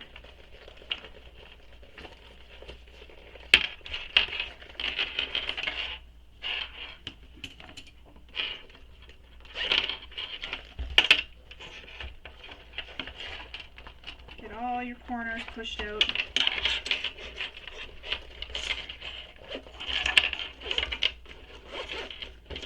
So far, looking good. So now we need to make our strap keeper, and I'm trying to see where I put that piece. Maybe I'll put some stuff away and I'll find it. I lost my strap keeper. I knew I should have clipped it to something.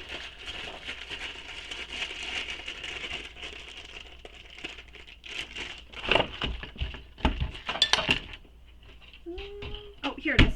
Oh, found it. So the strap keeper, what we're going to do is mark a line down the center, the length of the strap keeper. Then you're going to take these and you're going to press the long raw edges in to meet the center line. Do that on both sides.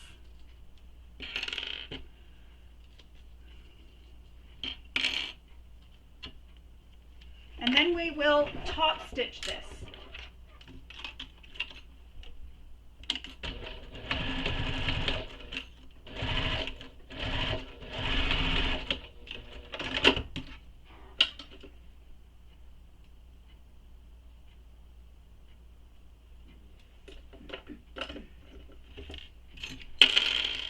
top stitch both sides.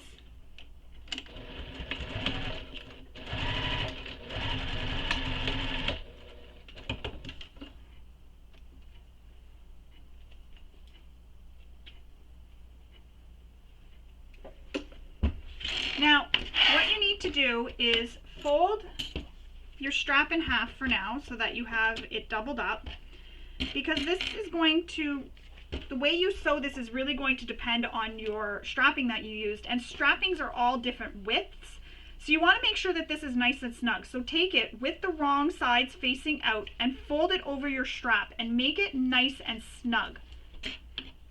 You can add a clip and then you can mark a line where the edge of the strap is, and then what I'm going to do is, once I get that line marked, I'm then going to take this and look at my ruler and see what the measurement is, so I know what my seam allowance is for sewing this strap keeper. So I'm going to look with my ruler. Alright, so I'm going to fold these again so they are right sides touching, wrong sides out, and knowing what my seam allowance is, I'm going to sew this.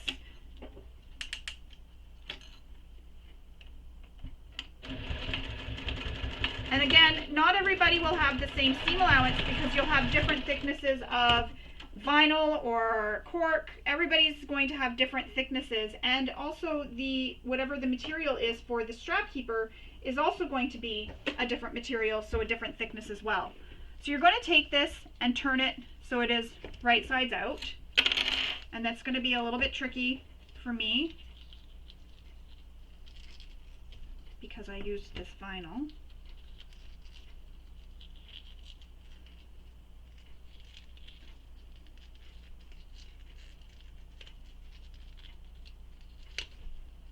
To get it pushed.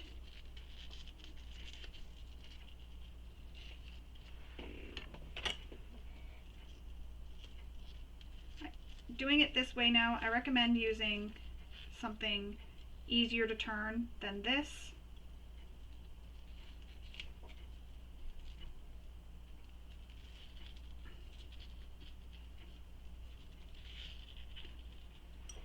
Wasn't impossible, but I do recommend something easier than that.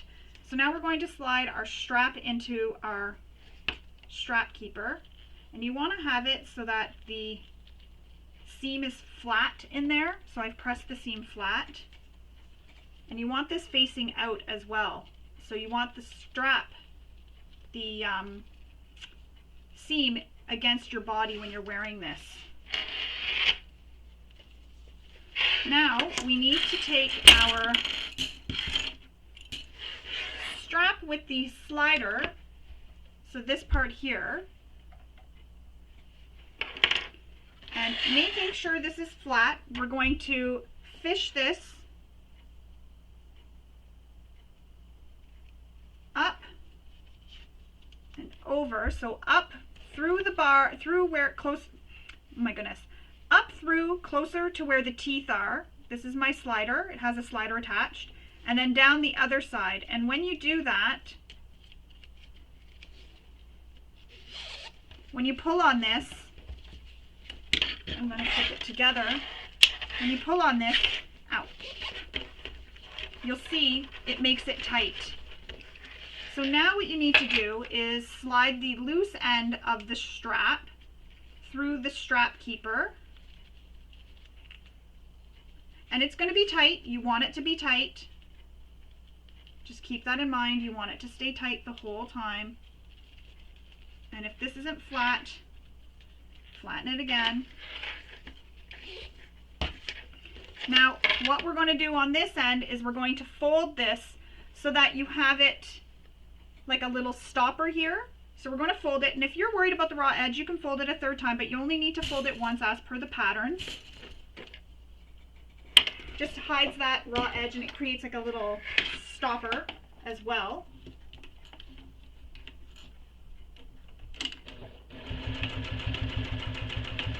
And I'm not going to sew a box, I'm just sewing away from both edges, and I'm going back and forth a few times just to really make sure it's locked in place.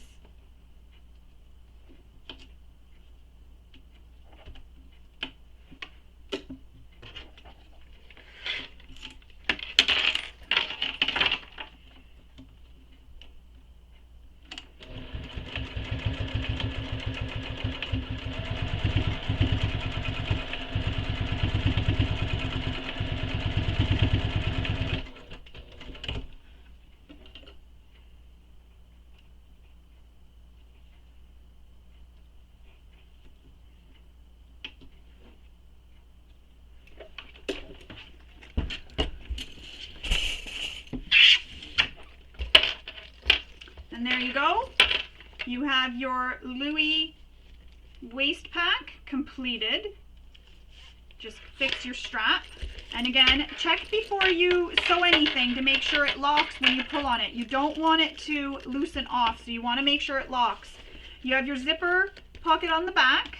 You have your top zipper compartment. You can fit a little wallet in here, maybe if you need any medications or anything. Any, you know, if you're traveling, maybe your passport, anything you need. And in the back here, you could slip your phone into there, and then it's against your body. You can wear this on your hip or across your chest or even across your back. So there it is, your Louie Waist Pack. I hope you enjoyed sewing along with me and maybe picked up a few tips and tricks along the way. Thank you for sewing with me. Hope you all have a wonderful day. Bye.